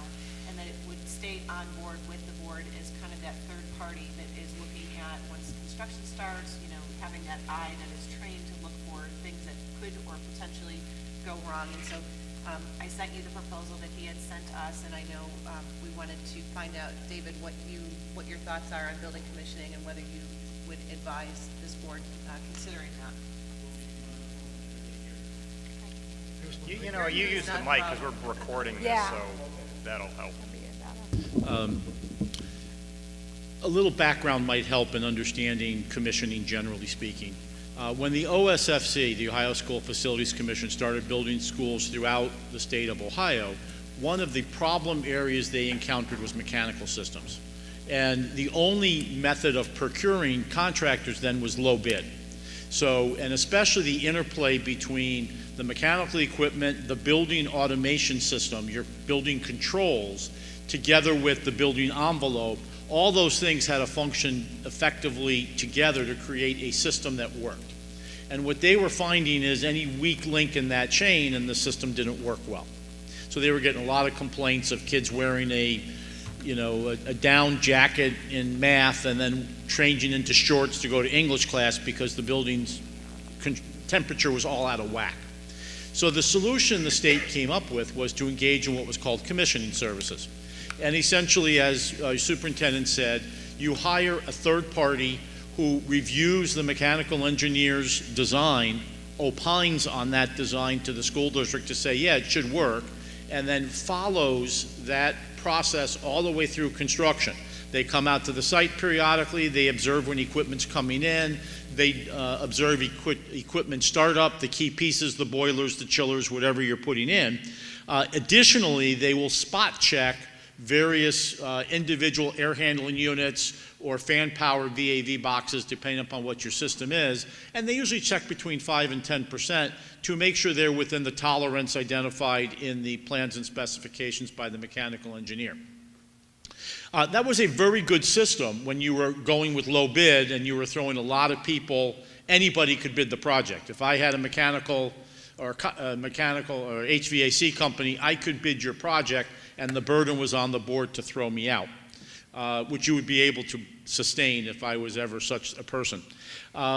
What the advantage to going construction manager at risk is we don't have to worry about, that's what we're doing with Shook. Shook is our construction manager at risk. So the advantage we have with Shook is we don't have to worry about a fight between the mechanical engineer, the mason, the insulating contractor, the building automation contractor, because we know if the system doesn't function well, it's one of two people's fault. All the construction is Shook's responsibility first and foremost. And we're going to get a bond from them that will guarantee that every sub gets paid and that they will perform the contract pursuant to the terms and conditions and the plans and specifications. The bonds are very good. I just sued on one last March on a project. The other advantage to construction manager at risk is we're not bidding the project to everybody. We're not saying everybody and their brother come in. We want to get as many bidders that are qualified to do the work. And so the process with Shook is they will generate a list of mechanical contractors, building automation contractors. They'll submit that to TDA. TDA will supplement that with folks that they know. They'll submit it over to the district. If you know folks who are qualified, they'll say, hey, who have you worked with and been successful with? And so you wind up with a much narrower bidding list than anybody. You now have people have to get pre-qualified to do the work. So oftentimes now the most projects I see with commissioning are still what's now the Ohio Facilities Construction Commission. They generally still require commissioning. That's part of LEED. You have to do it if you want LEED certification. The state's still promoting LEED, well, whatever version they're going with now, but they still require that. Many districts that are not under the OFCC do not go with commissioning because you feel you've already getting good quality contractors, you already have a single point of responsibility, you know if anything goes wrong where the issues are. By way of price, commissioning generally costs between 50 cents and 60 cents a square foot. So for your project, at 100, I'll just round to 100, you're about $75,000 to $90,000 or so. He had a specific amount in his proposal. Okay, I haven't seen it. So I don't know. What I would tell you, what I would go by is the OFCC documents. I don't know how it compares, but Yeah, because that's got a very clear scope of work that will align with every other contract that we have. Now, the other, you have a couple of quality checks in your project already. Testing and balancing of your HVAC system is with the architect. So instead of having it with the contractor where they pick somebody who is being paid by them, we have pulled that out and we've put it with the architect so that the architect will hire a testing and balancing agent who will generate a report on the district's behalf saying this is how your system's operating. You can go with commissioning. It's belts and suspenders in my view. It is another set of eyes looking at the project. If you do that, I recommend we try to make sure that they're capable of doing a thermal imaging scan, because you want to make sure all the insulation and thermal imaging, the challenge with it is you need a significant heat differential between inside and outside in order for the lights to show up. I think if you've seen some movies, they try to play on this. You know, you try to raise the temperature of the room so the thief can't be seen by the thermal engineer. It was a Pierce Bronson movie. I can't remember the name of it. Stay off Netflix, okay? Well, okay. A free ad for a Pierce Bronson movie about 20 years ago. The point being that that's something that might be helpful, but you can also get that if you just want. It's really up to the board. I don't see any reason to do it. I am very comfortable that you'll have good quality contractors, and they generally do a much better job than we used to have in the old days. Yes? The construction manager at risk idea and coverage, how does that cover a dispute or an issue that might come up with the architect?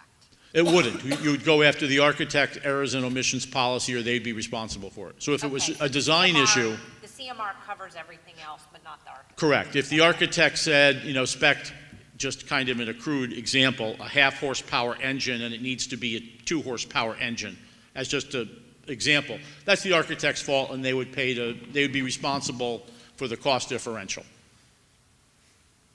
So it doesn't cover design, but usually the problems, in my experience with mechanical systems, was not design. It was almost always installation.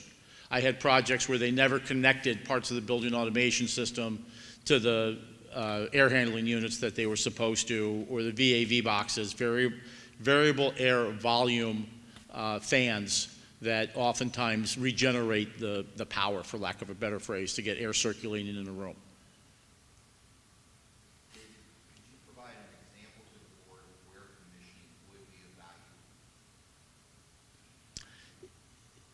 Commissioning is more in the lines of, it's based on the premise, an ounce of prevention is worth a pound of cure. So the idea is, if you have a commissioning agent, you will hopefully catch problems before they occur in the field. In my experience, it's hard to identify when that has happened because you don't know. What you do know is when you have a commissioning agent and you still have a problem in the field. I have had those. And then you turn to everybody and you say, how'd this happen? And you realize the commissioning agent might not have paid attention to the spec the way they were supposed to. The system has fallen down because people didn't do the level of oversight that they need to. And you have to, I guess, the process is right now, the mechanical engineer generates the design for the mechanical system. Whoever, will shortlist or will list a number of pre-qualified HVAC contractors will do the work, or will identify and bid it out. And then they do a submittal that goes to the mechanical engineer for review to make sure the system is going in as they intended. So there's a check there. Commissioning just gives you another set of eyes reviewing that, and they might catch something. There are also times they might get between the district and the mechanical engineer and say, oh, you need to do X, Y, and Z, and then that might wind up costing more money and thwart the design in some way. You can go with whatever you like. There are a number of commissioning agents that are skilled at doing school projects. The two in the region that do most of the work is Osborne Engineering in Cleveland and Brewer Garrett out of Middleburg Heights. They have been pre-approved by the OFCC. I've had them on a ton of projects. They generally do decent work. You can certainly interview them or whoever else. I don't know who the proposal came from. You can interview 3 or 4 firms and decide which firm addresses your greatest concerns. I did have one school that's not an OFCC school elect to do commissioning recently, and that was Westlake. Any other questions? So, we need to, it's not, it's time, we have to do it right now, right? We have a little bit of a runway here, or this is the time you would probably decide? Yeah, probably at DD, at design development, one of the things you're doing at that phase is you are doing a lot of the engineering for the project. So you're really, if you want to get a review, you want to get somebody on board. But you can also hire them just to do the construction review and not hire them to do design review. It's somewhat of a cafeteria model. You can pick and choose what you want. I think Westlake hired their commissioning agent around shortly after design development is my memory.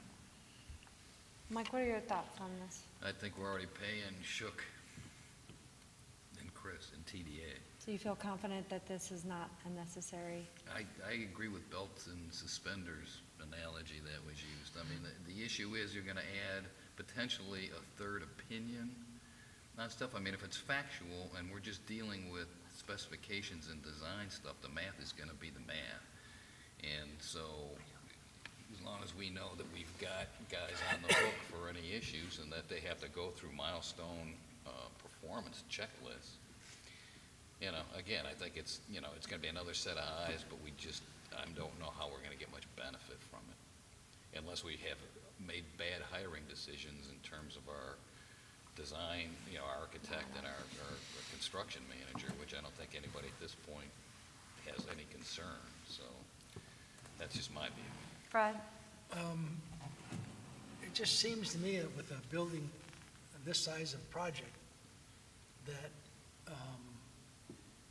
there ought to be a school employee, like a project manager or something like that. I don't know if that's something that happens anymore, but District, yeah, I mean, I was in a district that did that. They had a project manager.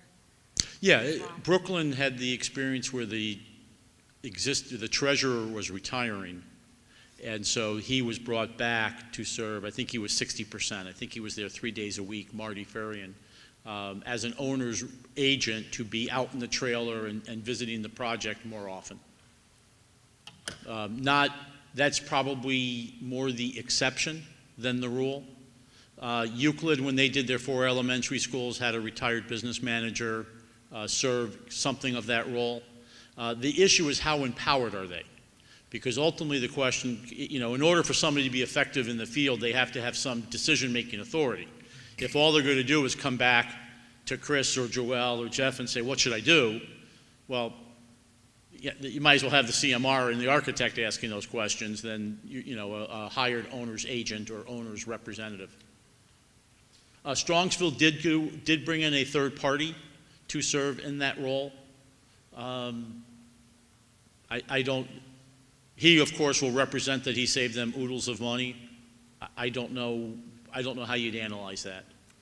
you know, I'm just not familiar with it.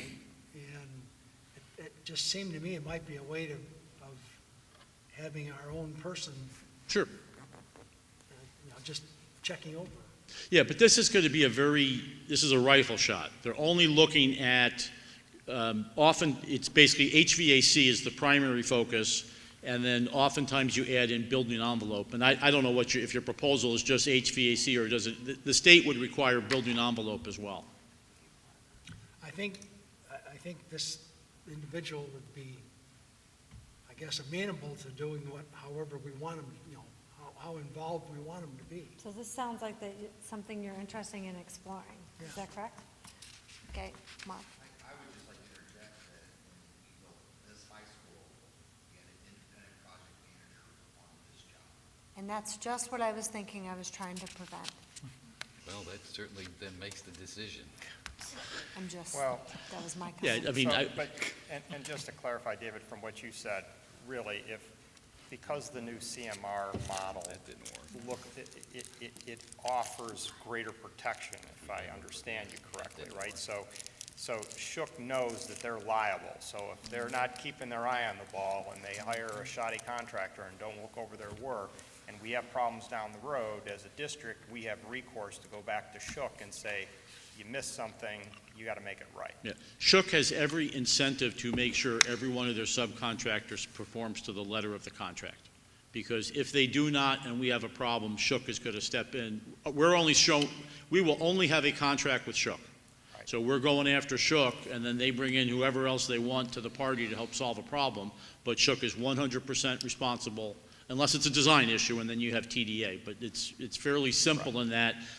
You know, one of the best example, if you think if water leaks into the building, you say it could be the roofer, it could be the mason, it could be the plumber, it could be condensation from the HVAC system. Well, now you got to spend a lot of money to analyze it. With CMR, I don't have to worry about it. I have water in the building, I shouldn't. Shook, you're responsible. You need to figure out who did it and solve the problem, or you're responsible. We're going to come after you for money. Right. So we have recourse with CMR, with Shook. We would also have recourse against TDA should they have designed something improperly. Absolutely. So, you know, especially given where we're at with, with our budget and being as tight as it is already, this seems more like a luxury that we're not getting the benefit. The more common problems I see now in schools is it's a combination of perhaps design and installation where they put like the disconnect valve is 12 feet off the ground behind a piece of equipment. And everyone says, well, how the heck do I get to it? If, those kinds of things seem to happen. And everyone, I think that might still happen. I don't know if there's any, commissioning agent is just going to make sure there's a commissioning valve. He's not going to compare the HVAC drawings to the masonry and say how much space is there. And the contractor should know not to put the disconnect valve in a place that's hard to reach, but these things still sometimes happen. Ellen? Yeah, I actually have a lot of questions. Okay. And I think that, we are doing you a disservice, David, because the proposal that we got from this particular person is like a tiered proposal. And the first tier is obviously the design review, which he proposes to do for either 6,000 or 3,000. So. Well, 3,000 is I better wanna- than 6. Yeah, I want to focus on that right now. Sure. And I guess, with all due respect, this is a question I probably should have asked a long time ago, but how many other projects have you and TDA worked on together? Oh, Lord.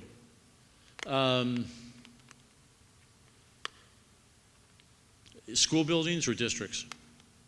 Both. Probably 30 school buildings. 20 of those would be in Cleveland. So that would be, 20 of them would be one district. I think that's about the number. I'm going by memory.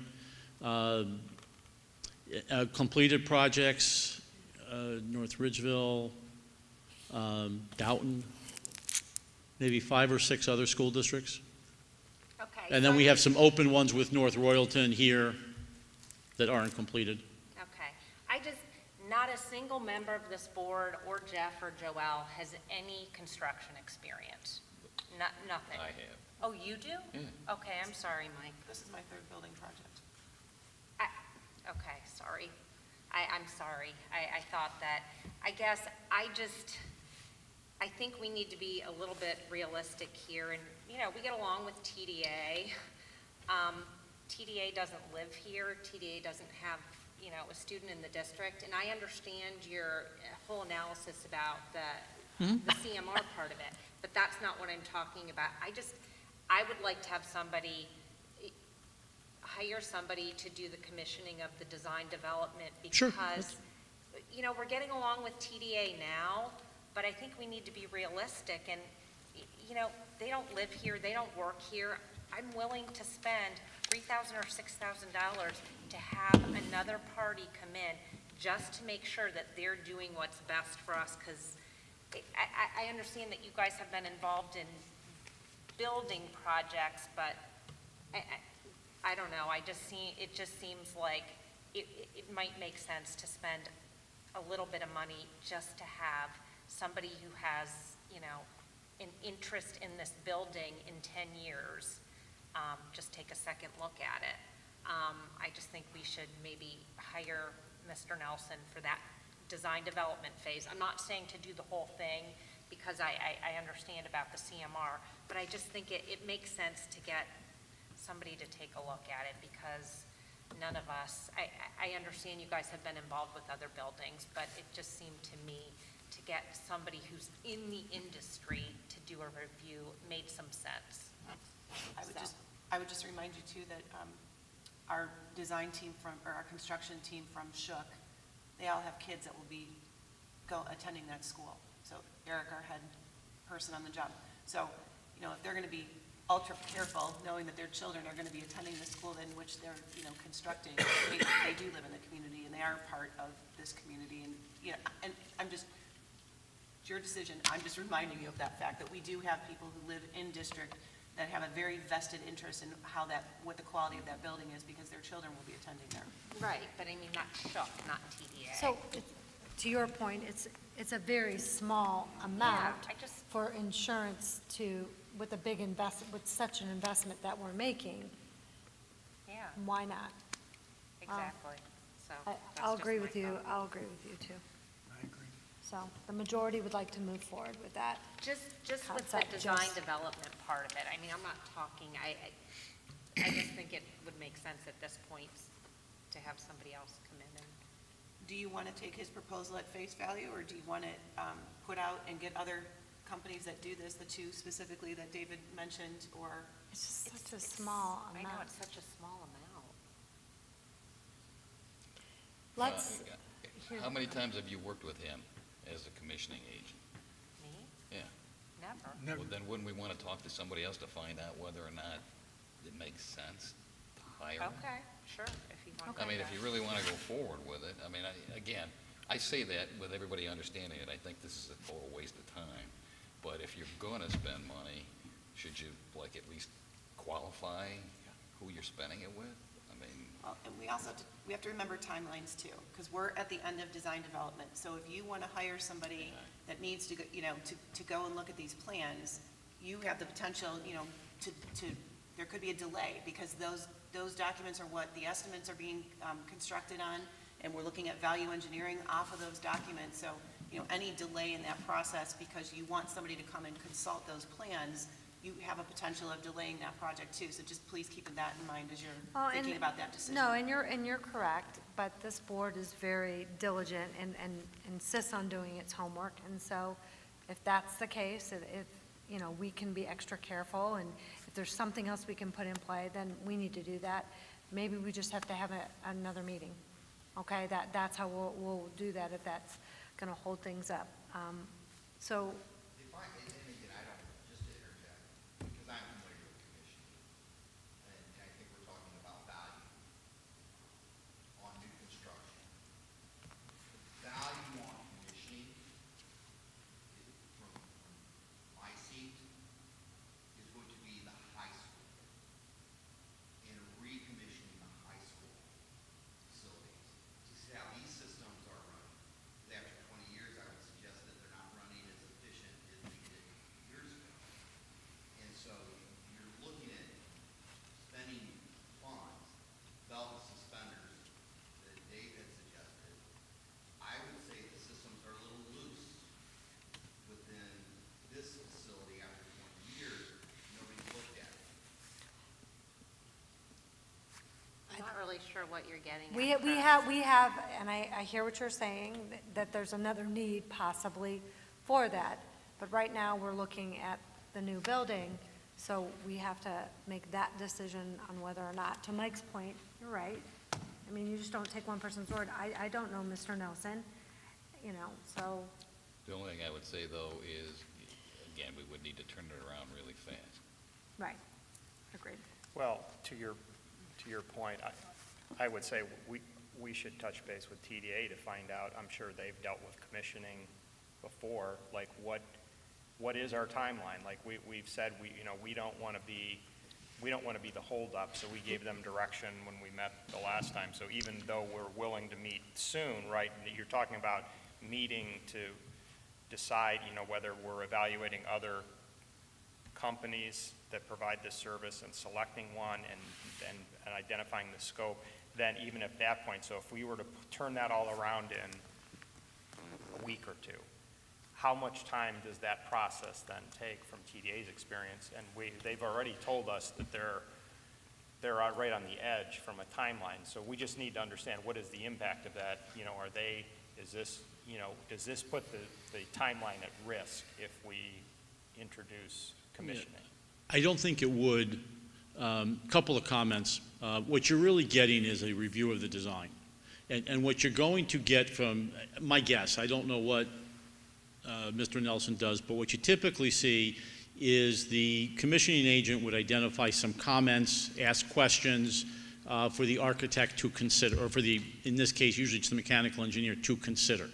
That doesn't mean the mechanical engineer does everything that's recommended, but there might be something that he says, yeah, this is a good idea, this might save money. I don't know.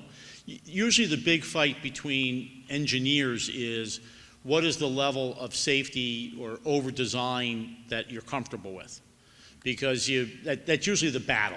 And oftentimes folks will come in as commission agents and say, well, we don't need that level of safety, but they're also not the engineer of record. I agree, $6,000 does not strike me as a tremendous amount of money for the review.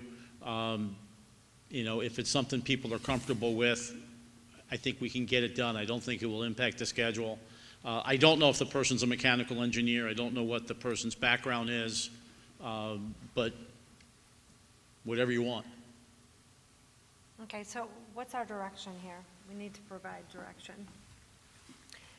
Well, if it's not gonna slow TDA down, I like the idea of checking out one of David's recommendations or suggestions along with Mr. Nelson.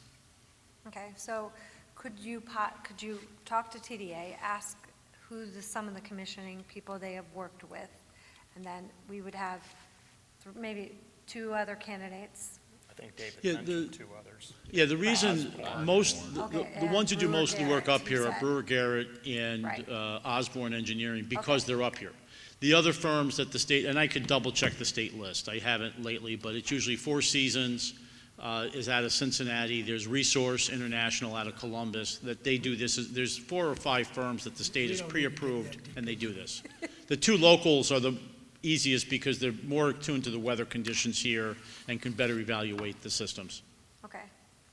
So how do we want to do this then? They write their proposal for that initial plan, like we received from Mr. Yes, Nelson? are you looking just to review the design, or do you want Yes. somebody that can take you Yes. from now to the end? No, just the design. Yeah, well, ask them, I'll contact the 2 individuals that do most of this work for those companies and say, what's your cost to do a design review? Thanks. Okay. Thank And then send that to Mrs. Magyar. She'll send it to Yeah. her board update, and we'll be able to provide directions so we don't hold things up.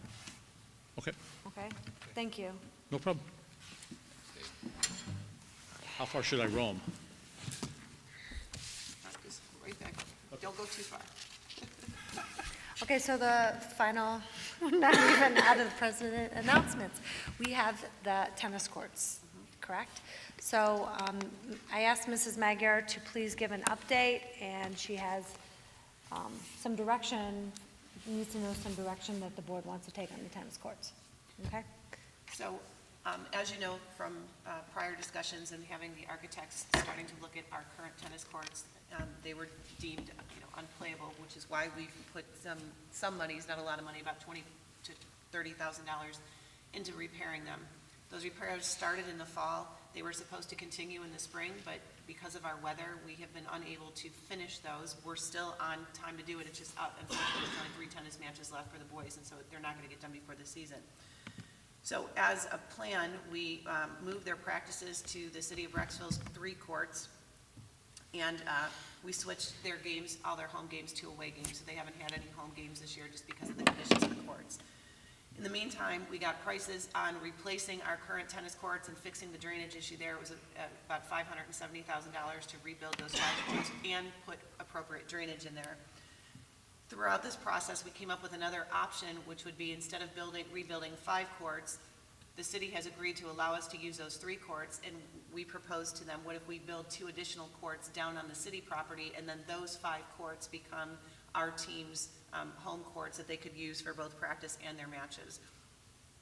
The city was open to that suggestion. We had our architect go down there, check out where those tennis courts could be placed. For us, it's a cost savings, because at $90,000 a court, we're spending $180,000 versus the $570,000 to rebuild ours. The place that has been identified for those courts to potentially go is on where the softball field is, in the back area behind City Hall. Mayor is okay with us putting those tennis courts there if we replace the baseball field. There is place in front of the field house, so when we build a new building, that we can replace that field. The question becomes, what do we do in the interim? And so, at his suggestion, he said to come back and see where the board is on this, because then they can make plans for how they can use the softball field, or come up with a timeline for the softball field. We need it this summer, but you can start construction in the fall if that's what the board chooses to do, or you make plans for next summer, since they will not have it, what would they use in the interim? And so, we just need some direction on where the board is around tennis courts. Knowing that ours are not playable right now, we can continue to put $20,000 to $30,000 into fixing them every year, but again, it's a Band-Aid on something that's completely broken. And so just to give some direction on what we want to do with the tennis courts, if we want to, pursue or looking at going ahead with designing and getting on making a decision about putting the 2 courts over at City Hall. Well, here's one thing I didn't understand, that I had a conversation with one of the tennis parents that reached out to me. So our students have been playing at other schools. So the varsity and the JV go there, Normally, what would happen is, one of the teams, like if we're playing Mentor, one of the teams would come play here, the JV would play here, and the varsity would go play there. What's happening is both of our teams are going. So our varsity is getting to play full tennis, but our JV is not. They're playing like a professional, is that what it's called? Yeah. So they're playing a smaller version of it. You know, next, yeah, our girls' tennis team, for example, they are going to be amazing next year. And they are not going to be able to play on courts here. They're going to have to always do this, what we're doing continually. So to me, you know, I'm thinking about this, and I'm thinking about, you know, we haven't been able, the weather has not cooperated to patch. So they're not going to be playing on our courts this year.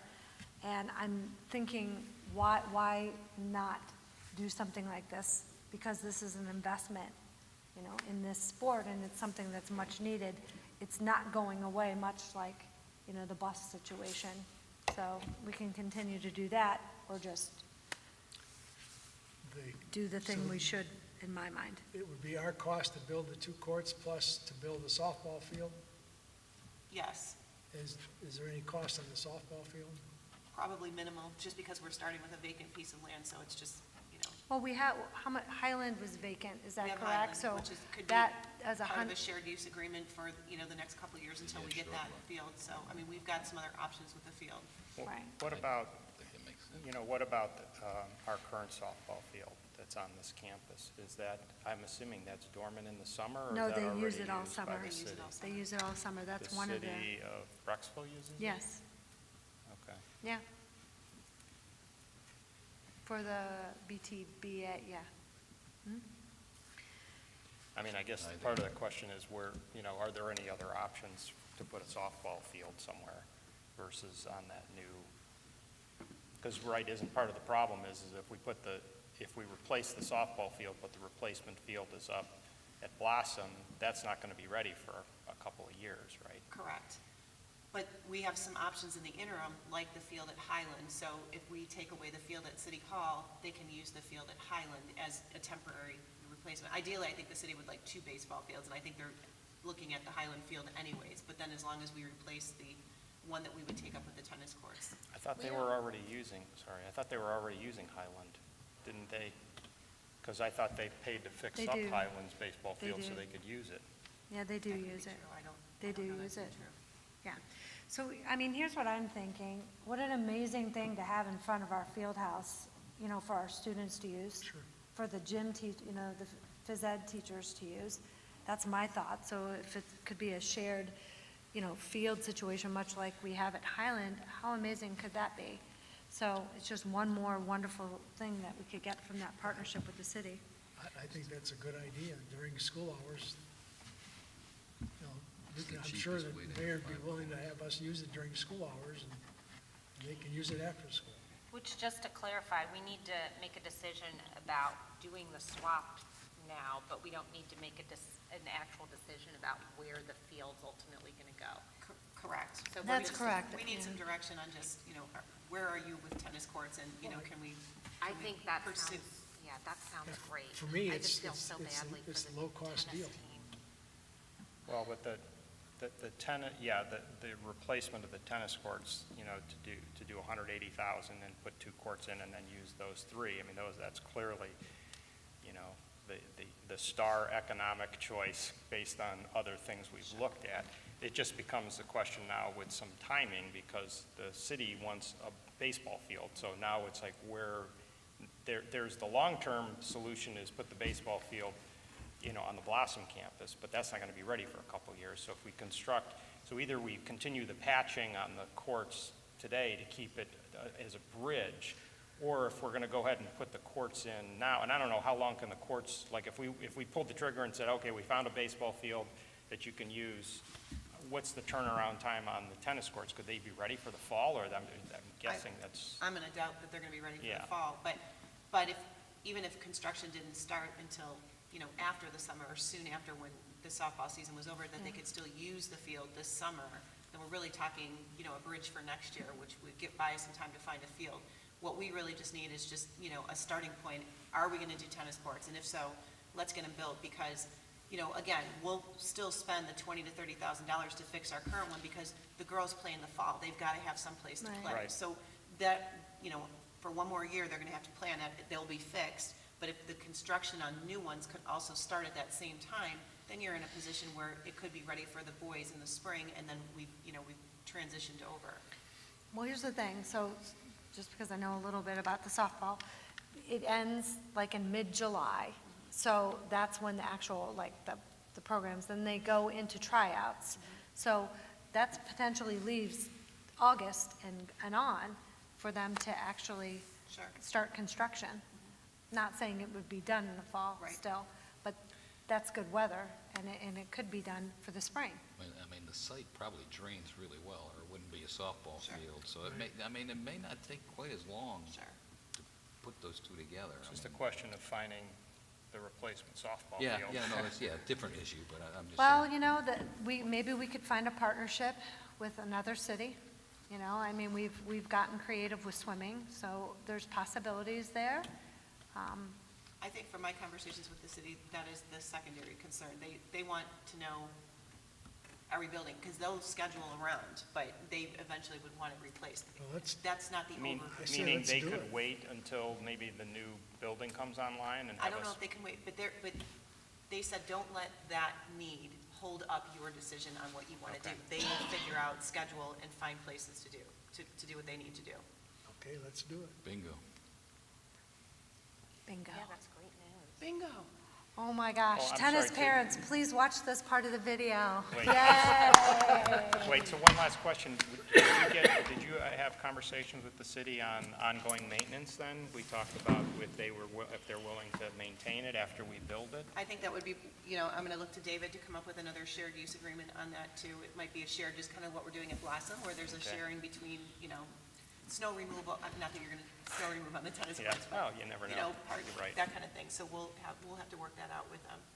But they've been very gracious in meeting us halfway on all of those other decisions. I don't think that'll be an issue either.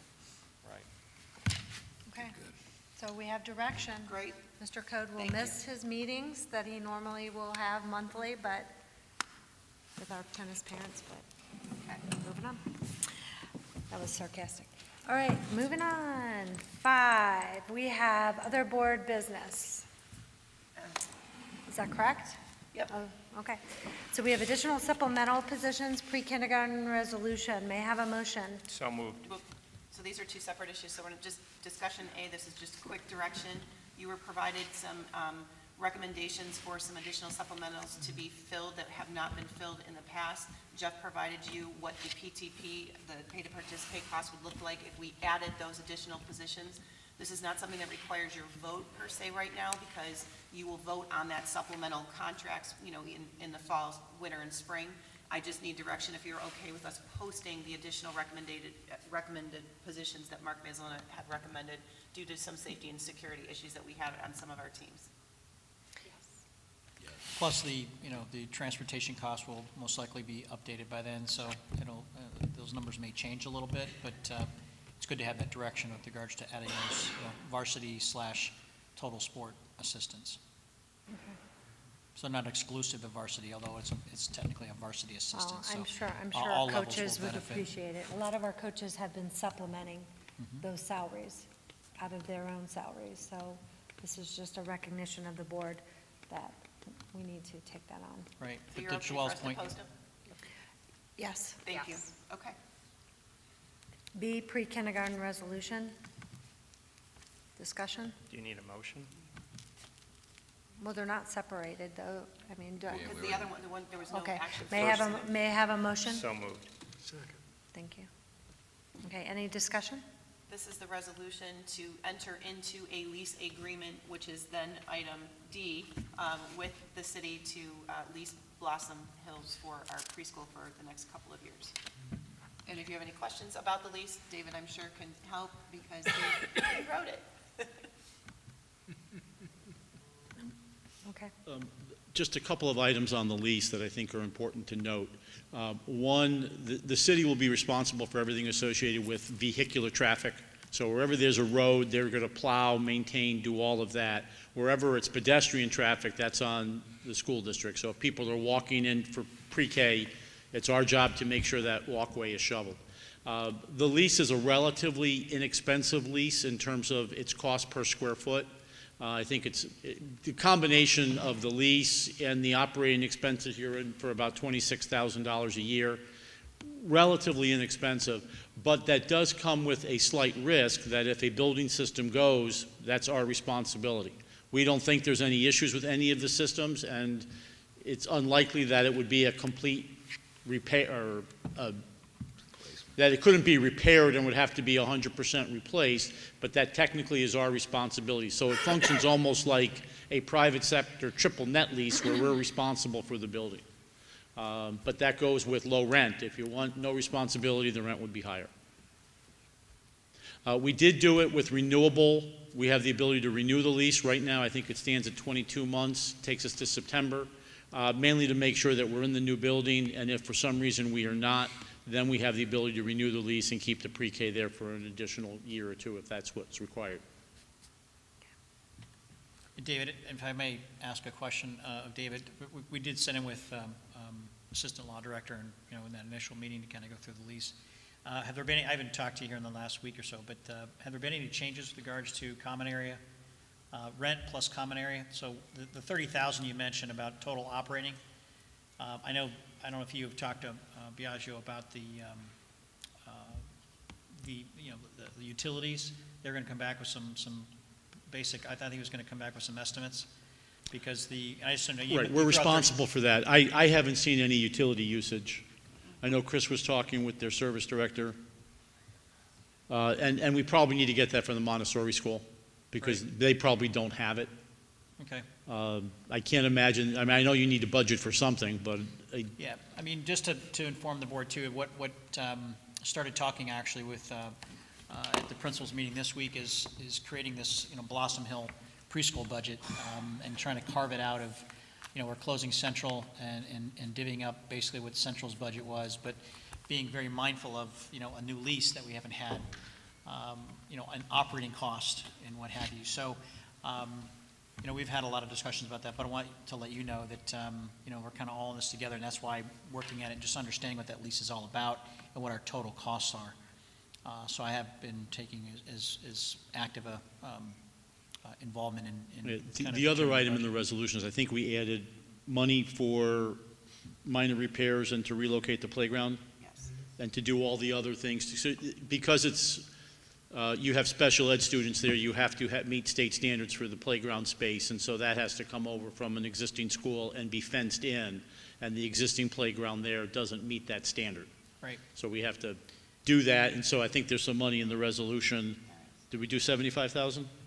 Okay, 75,000, and then the Montessori school's going to move a cabinet, and floor tiles got to go down, and some walls need to be painted, some bright color that makes one think of a cheery place. It's not badly painted now, but there might be a need to spruce it up. So this is so small, but like the city uses that building for example, Halloween. They have like a whole spectacular thing where they're in rooms and they're on the property, and there's a lot of people, they're in the gym. Those rooms that are used in our preschool will obviously be locked up. They won't be used by the city, or what happens when they have a function of that nature? There was no discussion of the Halloween. The only reserved right was connected with Safety Town, that they can use the one large, I want to call it room 6, but I don't remember the number. There's one large room that they asked permission to use when they're doing Safety Town in July. There's no reserved right of the city to use that building at all during Halloween, so they'd have to get our permission. Just because I've seen teachers' materials damaged and stolen, and I know they use all those rooms that we would most likely be using for preschool, and that's just one example. There's a lot of those basketball schools, they're up there every weekend on Sundays, the gym. So is that still going to be going on? Yeah, but that's That's the not other ours, side. We're on the other side. Right. So Don't they do physical education at the preschool, or they keep, no? Okay. They'll do some large motor skills, is that the term of art? So there's going to be a space for them to jump around and do, I Right. paraphrase, I don't know exactly what they Okay, so do. that's but- not something the gym is not something we'll be necessarily using. We No, won't we be did not- storing our we- materials there. If we want to use the gym, we have to get permission from the Montessori school because there's a hallway connecting the two buildings, but they have the gym. We did not think that we needed any need for it based upon the program that we were running. Okay, so the city will be in contact, my understanding, the city will be in contact with us if they are going to use it for very large events. We'd have to give them permission, correct? Yep. And the only thing that they asked for was that one event that you mentioned. July, they have the right during safety, I'm pretty certain it's during Safety Right. Town, they come in and use the one room, and Okay, we thought that was not a problem. right, okay. I would just like to interject, there was a recommendation for $75,000 in this for the playground, telephones, smart boards network, within the resolution that actually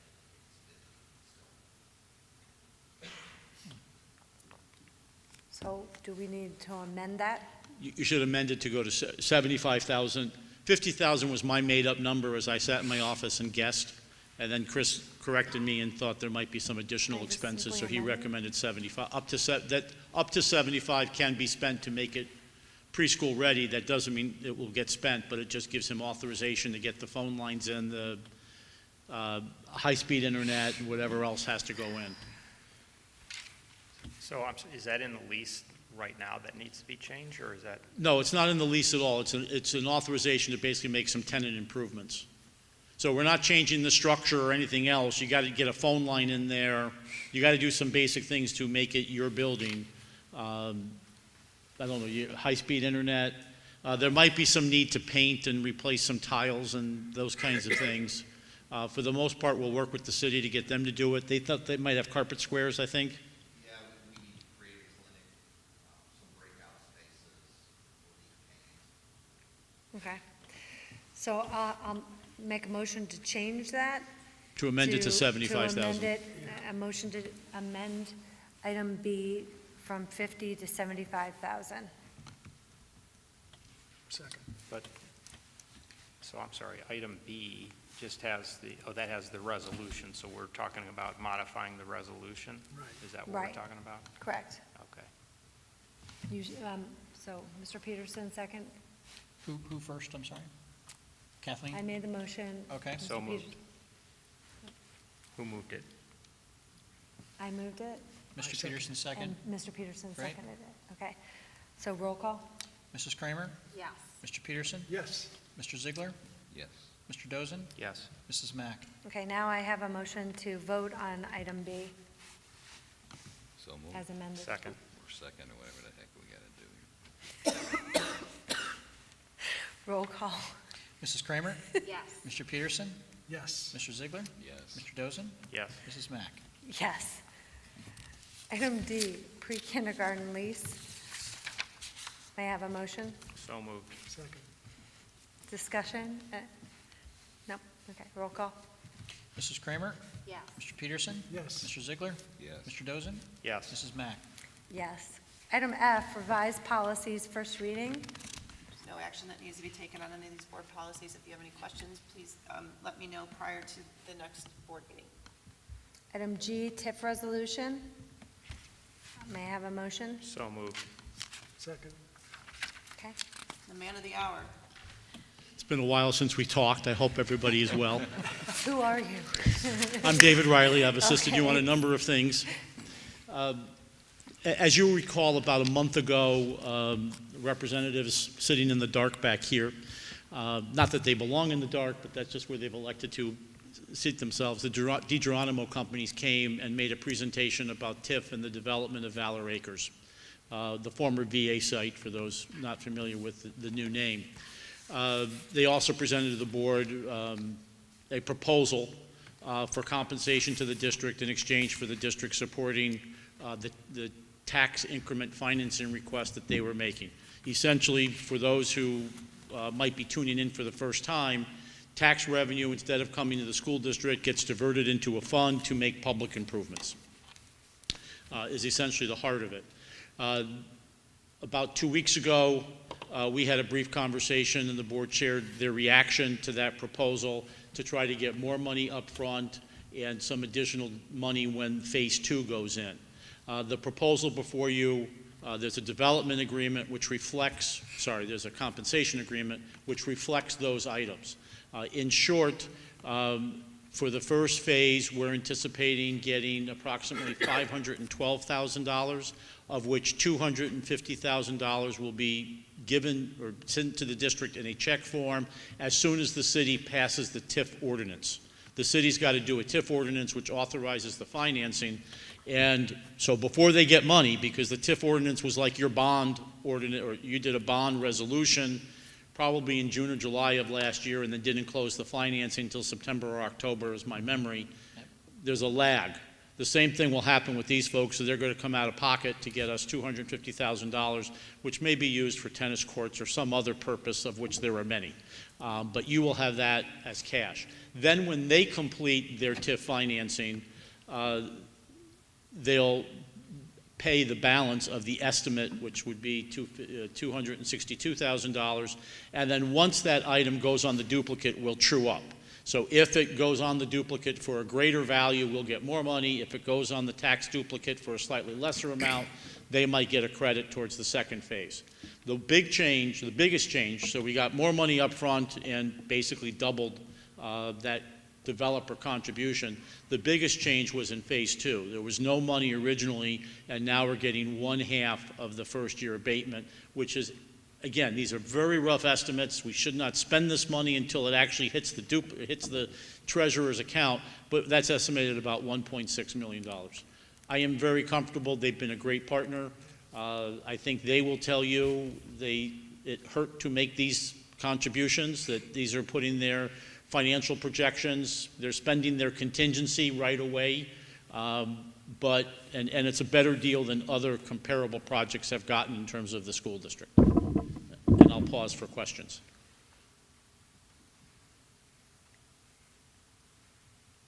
No, this is good for the community, and so thank you for your partnership. We're very appreciative. We'd like to think we're tough negotiators, but Mr. Riley, thank you very much for representing the board. I negotiate always with a smile. Okay. Roll call? Mrs. Kramer? Yes. Mr. Peterson? Yes. Mr. Ziegler? Yes. Mr. Dozen? Yes. Mrs. Mack? Yes. Item K, 2018-2019 Cooperative School Bus Purchasing Program, 1 of 3. I think we skipped item I. Yeah. Oh, yeah. Oh, sorry, I apologize. Item I, TDA resolution. May I have a motion? So moved. Second.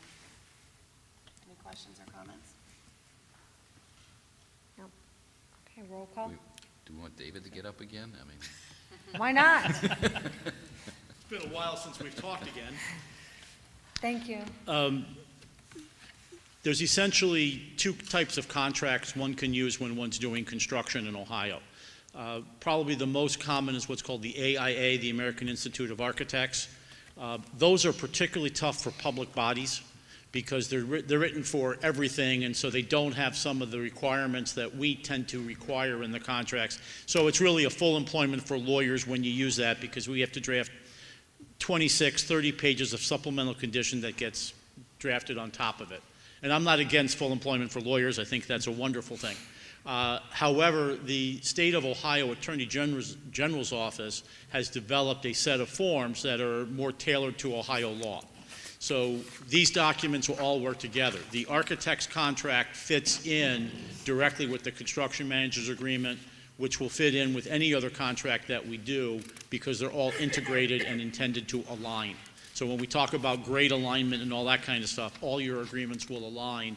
And the Attorney General's office developed them by listening to architects and construction managers, but they are more favorable to owners because the Attorney General was drafting it on behalf of the state of Ohio and school districts, and so it is fairer to owners. It's a long contract. There's a lot of defined terms. There's minimum phase submissions, all kinds of things articulated there. The first 4 pages represent the financial terms. You're basically paying the architect 7% for compensation, which is the number that was previously agreed to. Please note there is money allocated for demolition of all 3 elementary buildings. That doesn't mean we're locked into doing that. We can, I know there's some talk to not demolish one or any number of things. We're not committed to doing that, we're just budgeting for it, so we don't spend the money twice. Any questions? Yeah, I was going to ask where that 3.7 came from, but that's 7%, so that's 7% of the total. It's everything. It includes the reimbursables, it includes, so for example, the 7% fee is in there, and that's broken out, I think, in Article 2 as basic fee. But then you'll see there's a lot of reimbursable services. So for example, there's $150,000 for testing during construction.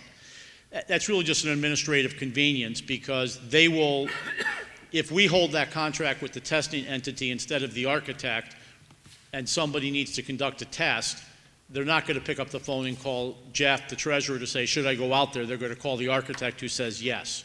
So so there's a lot of cost items, surveying, traffic study might be in there. I don't remember all the items, but there's a number of reimbursable expenses that we could contract for directly, but it's more efficient to have them do it because they then can control the scope and directly communicate.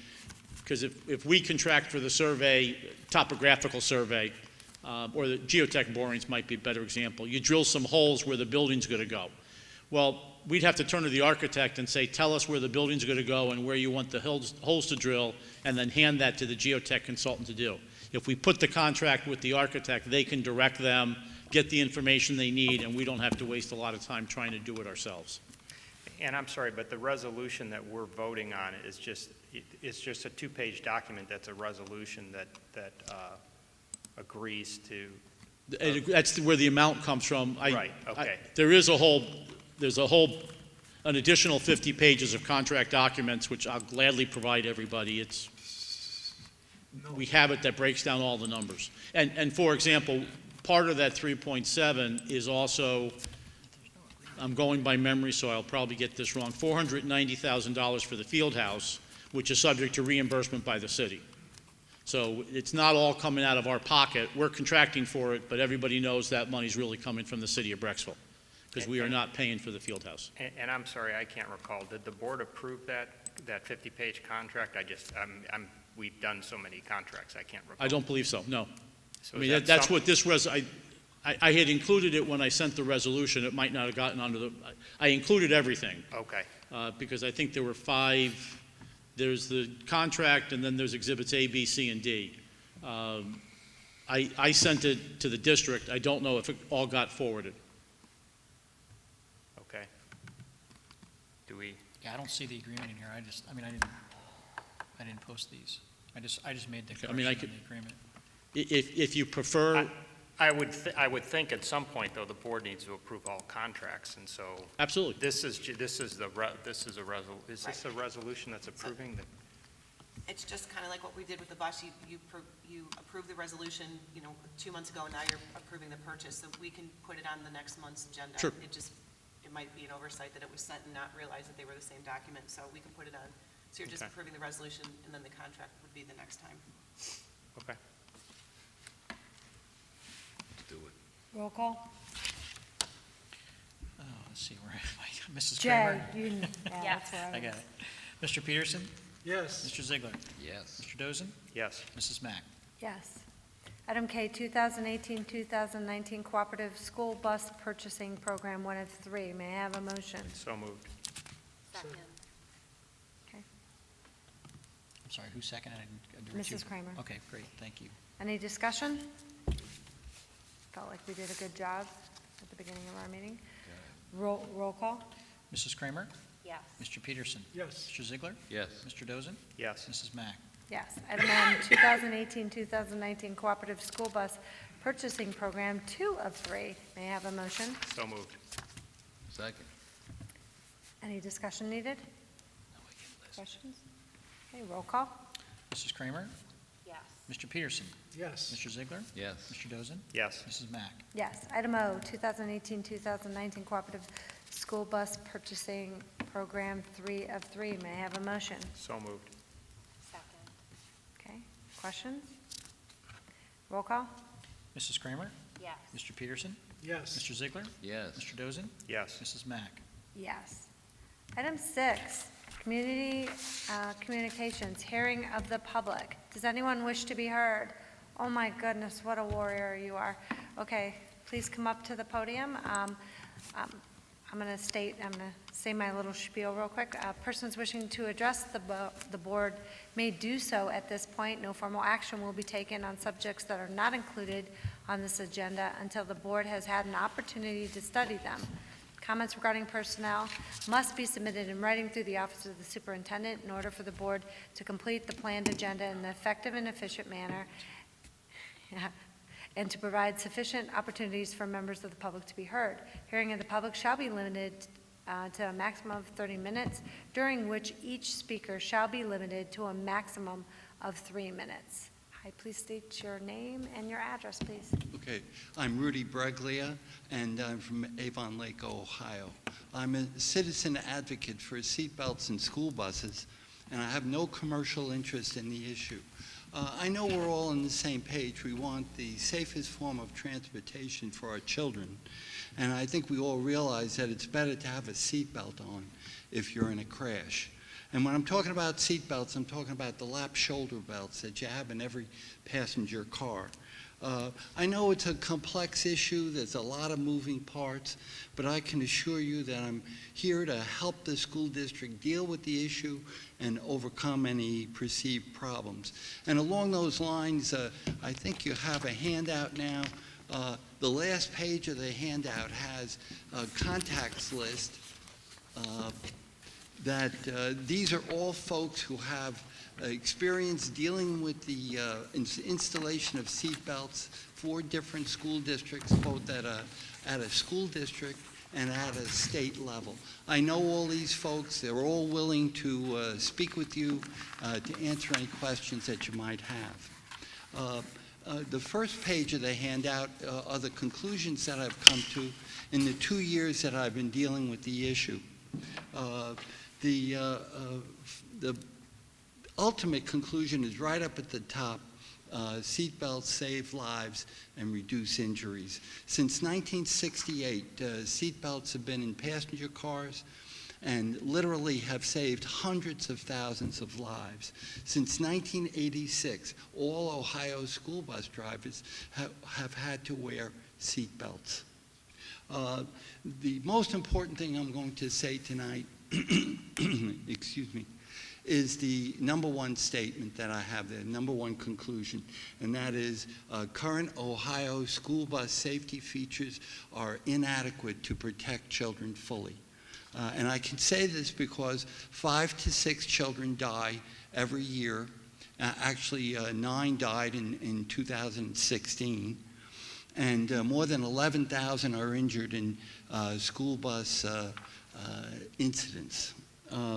The reason I'm standing here tonight is because in November of 2016, a school bus rolled over in Chattanooga, Tennessee, and killed 6 children, ages 6 to 10, and actually 3 of them were ejected from the bus.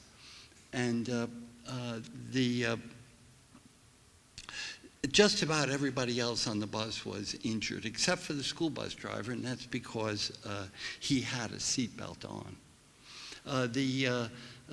In the 1970s, federal agencies made a compromise. They accepted padded seat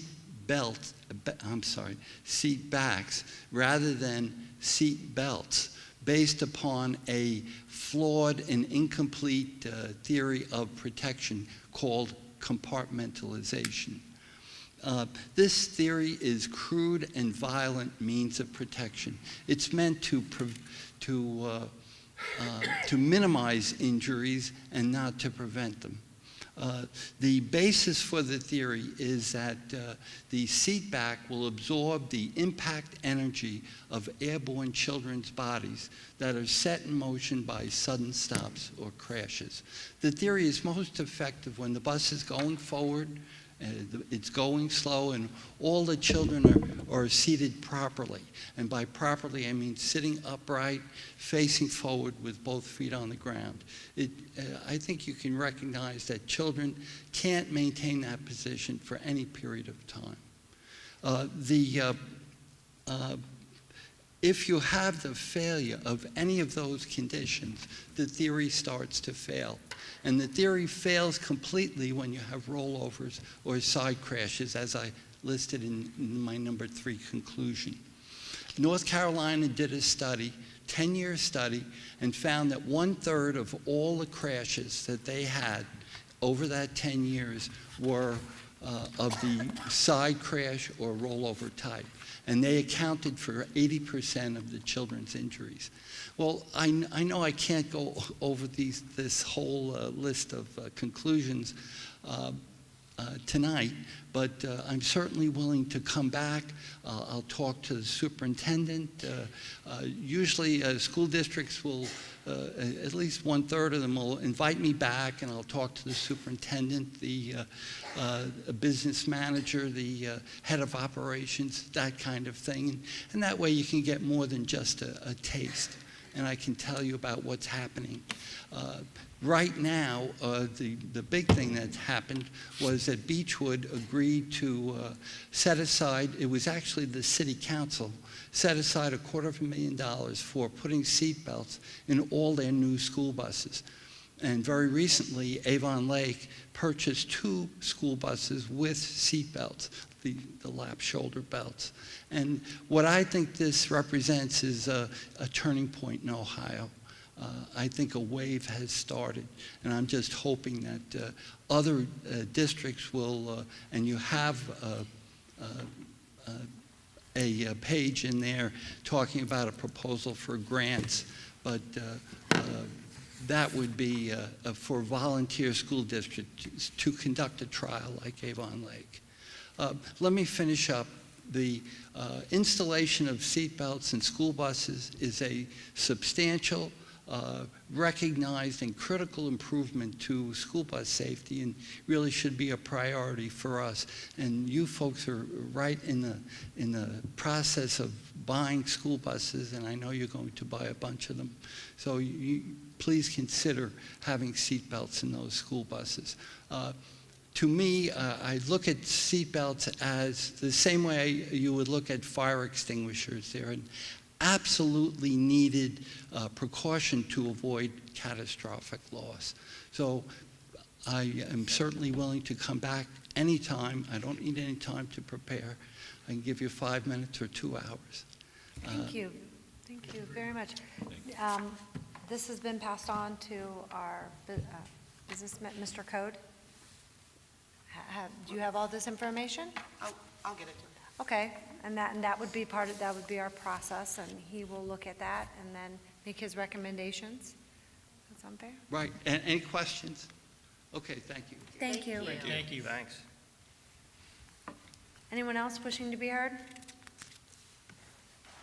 Okay, moving on, item 7, we have member committee reports, board member committee reports. We have financial liaison audit committee. We have anything? Okay, permanent improvement committee? No updates. No? Okay, board policy committee? Just had your first We reading just saw of our them, yeah. policies. that we Okay, reviewed. yes, we did. Sorry, it's getting to be 10 o'clock, and you guys gotta watch me. Okay, item 8, district committee reports. We have district committee reports. We have transportation appeals committee. Nothing. Mr. Gilbride left. I did talk to him, so Cauga Valley Career Center report. It's graduation time at CVCC, and I know this year that we're hosting am I incorrect in, no, we're hosting our first signing? We are May 9th. We are, May 9th. So in the future, that will be held at CVCC, is that correct? Or we will always, I think we are always planning on just making it personal to our students. oh, nice. Yeah, so it'll be here in the previous. So Mr. Gilbride wasn't aware that we were doing that. He said that they were also working on plans for something like that, but I have to say, what an amazing thing. Thank you. If you were facilitating that that is something that's been on this board's mind for a while, and hopefully we get a lot of publicity from that. That's Yeah. exciting. Okay, thank you. Safety and security meeting report. We are scheduling a wrap-up meeting for sometime the end of May. School foundation report. Dave is out today, so I don't have an update on the report, and I was not able to. So they're attend the working- meeting. so they're They're working on on an a- uphill, downhill race. Yeah, uphill, downhill race, which, Ms. Laszlo, did you remember the exact date of the race? Is it June 1st, thank you very much. So there's a meeting tomorrow night, 7:30. Look, our students are involved, and the foundation's involved, and it's going to be pretty amazing, a mile up, mile down, and it's to raise awareness for mental illness, and that's what I have right now. Anything else that should be added? No? 7:30, is it at Panera? Is the meeting at Panera? 7 o'clock tomorrow. So if any board members can attend, please do so. PSO report. They held their election at the last meeting, which was like a day after our last meeting. Emily Woods and Cara Mack are the two co-presidents of PSO for this coming year. We are also having our PSO brunch tomorrow to thank all of our PSO members for their service this year, and that will be held in the Media Center here at 9 o'clock tomorrow, or 9:30 tomorrow morning. And we'll be having our May meeting where they come as well, and that shared dinner. They do. Okay. We will. They had asked about that today, and so I told them that I think that was still a wish of yours to come at 5:30. Yep. Okay. Yeah, I think I know the MAC one. All right, let's move on. Other board member reports? No? Okay, wonderful. Okay, so we're going to move on to item 9, superintendent's announcements. I've been giving them all evening, so I'm good. All right, item 10, superintendent's consent agenda. We have certified recommendations, B, classified recommendations, C, supplemental recommendations, D, approval of the superintendent's consent agenda. May I have a motion? So moved. Second. Okay, anything, discussion, questions? Roll call? Mrs. Kramer? Yes. Mr. Peterson? Yes. Mr. Ziegler? Yes. Mr. Dozen? Yes. Mrs. Mack? Yes. Item 11, superintendent's other business. A, out-of-state field trip for the Brecksville Broadview Heights Middle School, Washington DC trip. We have the B, middle school fire protection resolution. C, Akron University MOU College Credit Plus. D, Cahoga Community College MOU College Credit Plus. E, Kent State University MOU College Credit Plus. F, 2019-2020 OHSAA membership.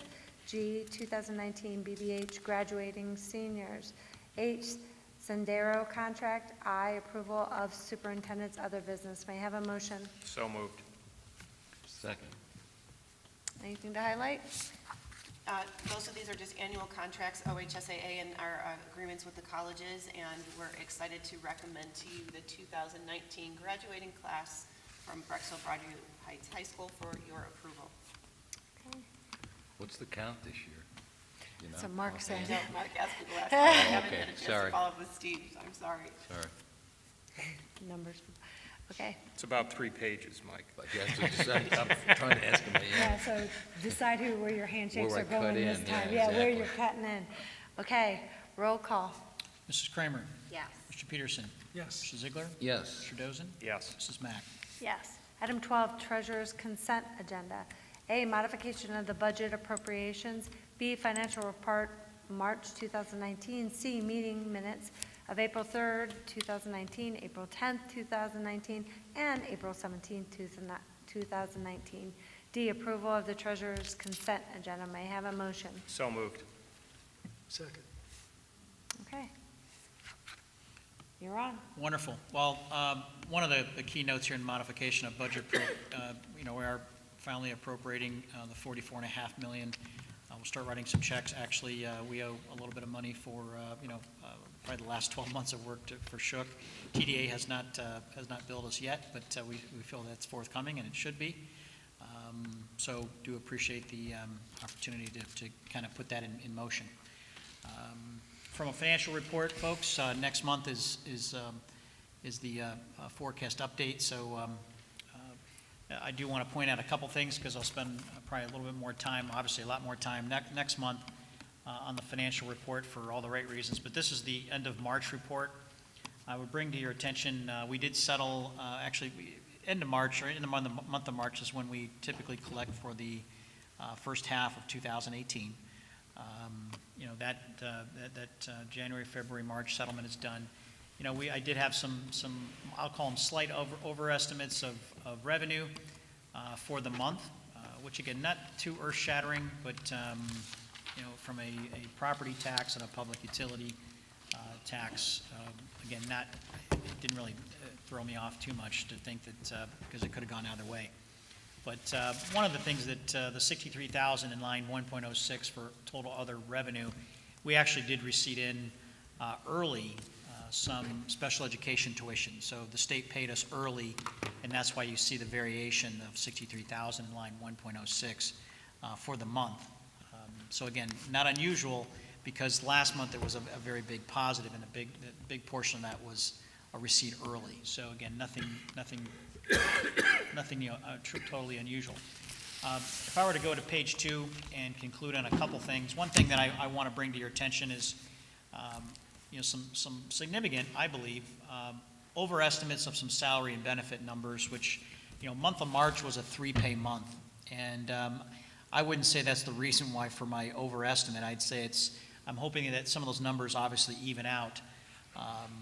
But to keeping a close watch, I really don't have a definitive, answers to why I overestimated. I'm glad I didn't underestimate, to be honest with you.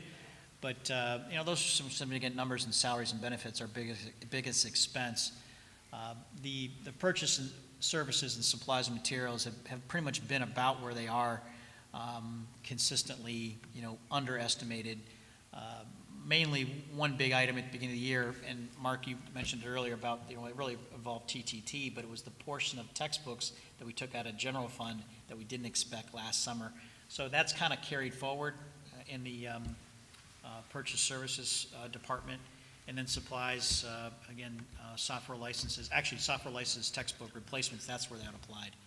So it's more on the 500 level, so supplies. But again, that's been fairly consistent. If I look at the bottom line on a fiscal year to date, I have a positive variance really driven by some higher dividends and interest on the first part in revenue, and also the biggest one is obviously I've overestimated some expenses. So that's why we have a very significant positive variance. But if you recall, for the last 2 years on a fiscal year to date, and we only have a few months left, we've had consistently the last several years probably a $400,000 to $600,000 positive variance. So again, really at this point, I'm pretty pleased, although I'm bringing to your attention the fact that I'm really watching the salaries and benefits, and I'm hoping to have some pretty good answers, or at least be able to adjust for, up until the October forecast as time goes by. But any questions about the forecast or about the updated financials? Yes? And I'm sorry, I'm just thinking of this right now, but this is somewhat related. What's going on with the, we were negotiating with the central school neighbor about the flooding that was caused by their construction. Has that been resolved yet? I don't know if that would be, I would have probably ask Chris if how that's, if anything is carried forward from that. So when the conversation with litigation, the value was not, the district was too bad for $1,000 litigating, and that's where the conversation went. Okay, so we just decided not to pursue it. Okay. Great. And that concludes my report. Okay. Roll call. Mrs. Kramer? Yes. Mr. Peterson? Yes. Mr. Ziegler? Yes. Mr. Dozen? Yes. Mrs. Mack? Yes. Item 13, closing items. A, we have announcements. The next meeting of the Board of Education is scheduled for May 22nd, 2019 at 7 p.m. at the Brecksville Broadway Heights Education Center. B, adjournment. And then may I have a motion? So moved. Second. Okay, roll call. Aye. Mrs. Kramer? Yes. Mr. Peterson? Yes. Mr. Ziegler? Mr. Dozen? Yes. Mrs. Mack? Yes. We are now adjourned. 10:03. Good work.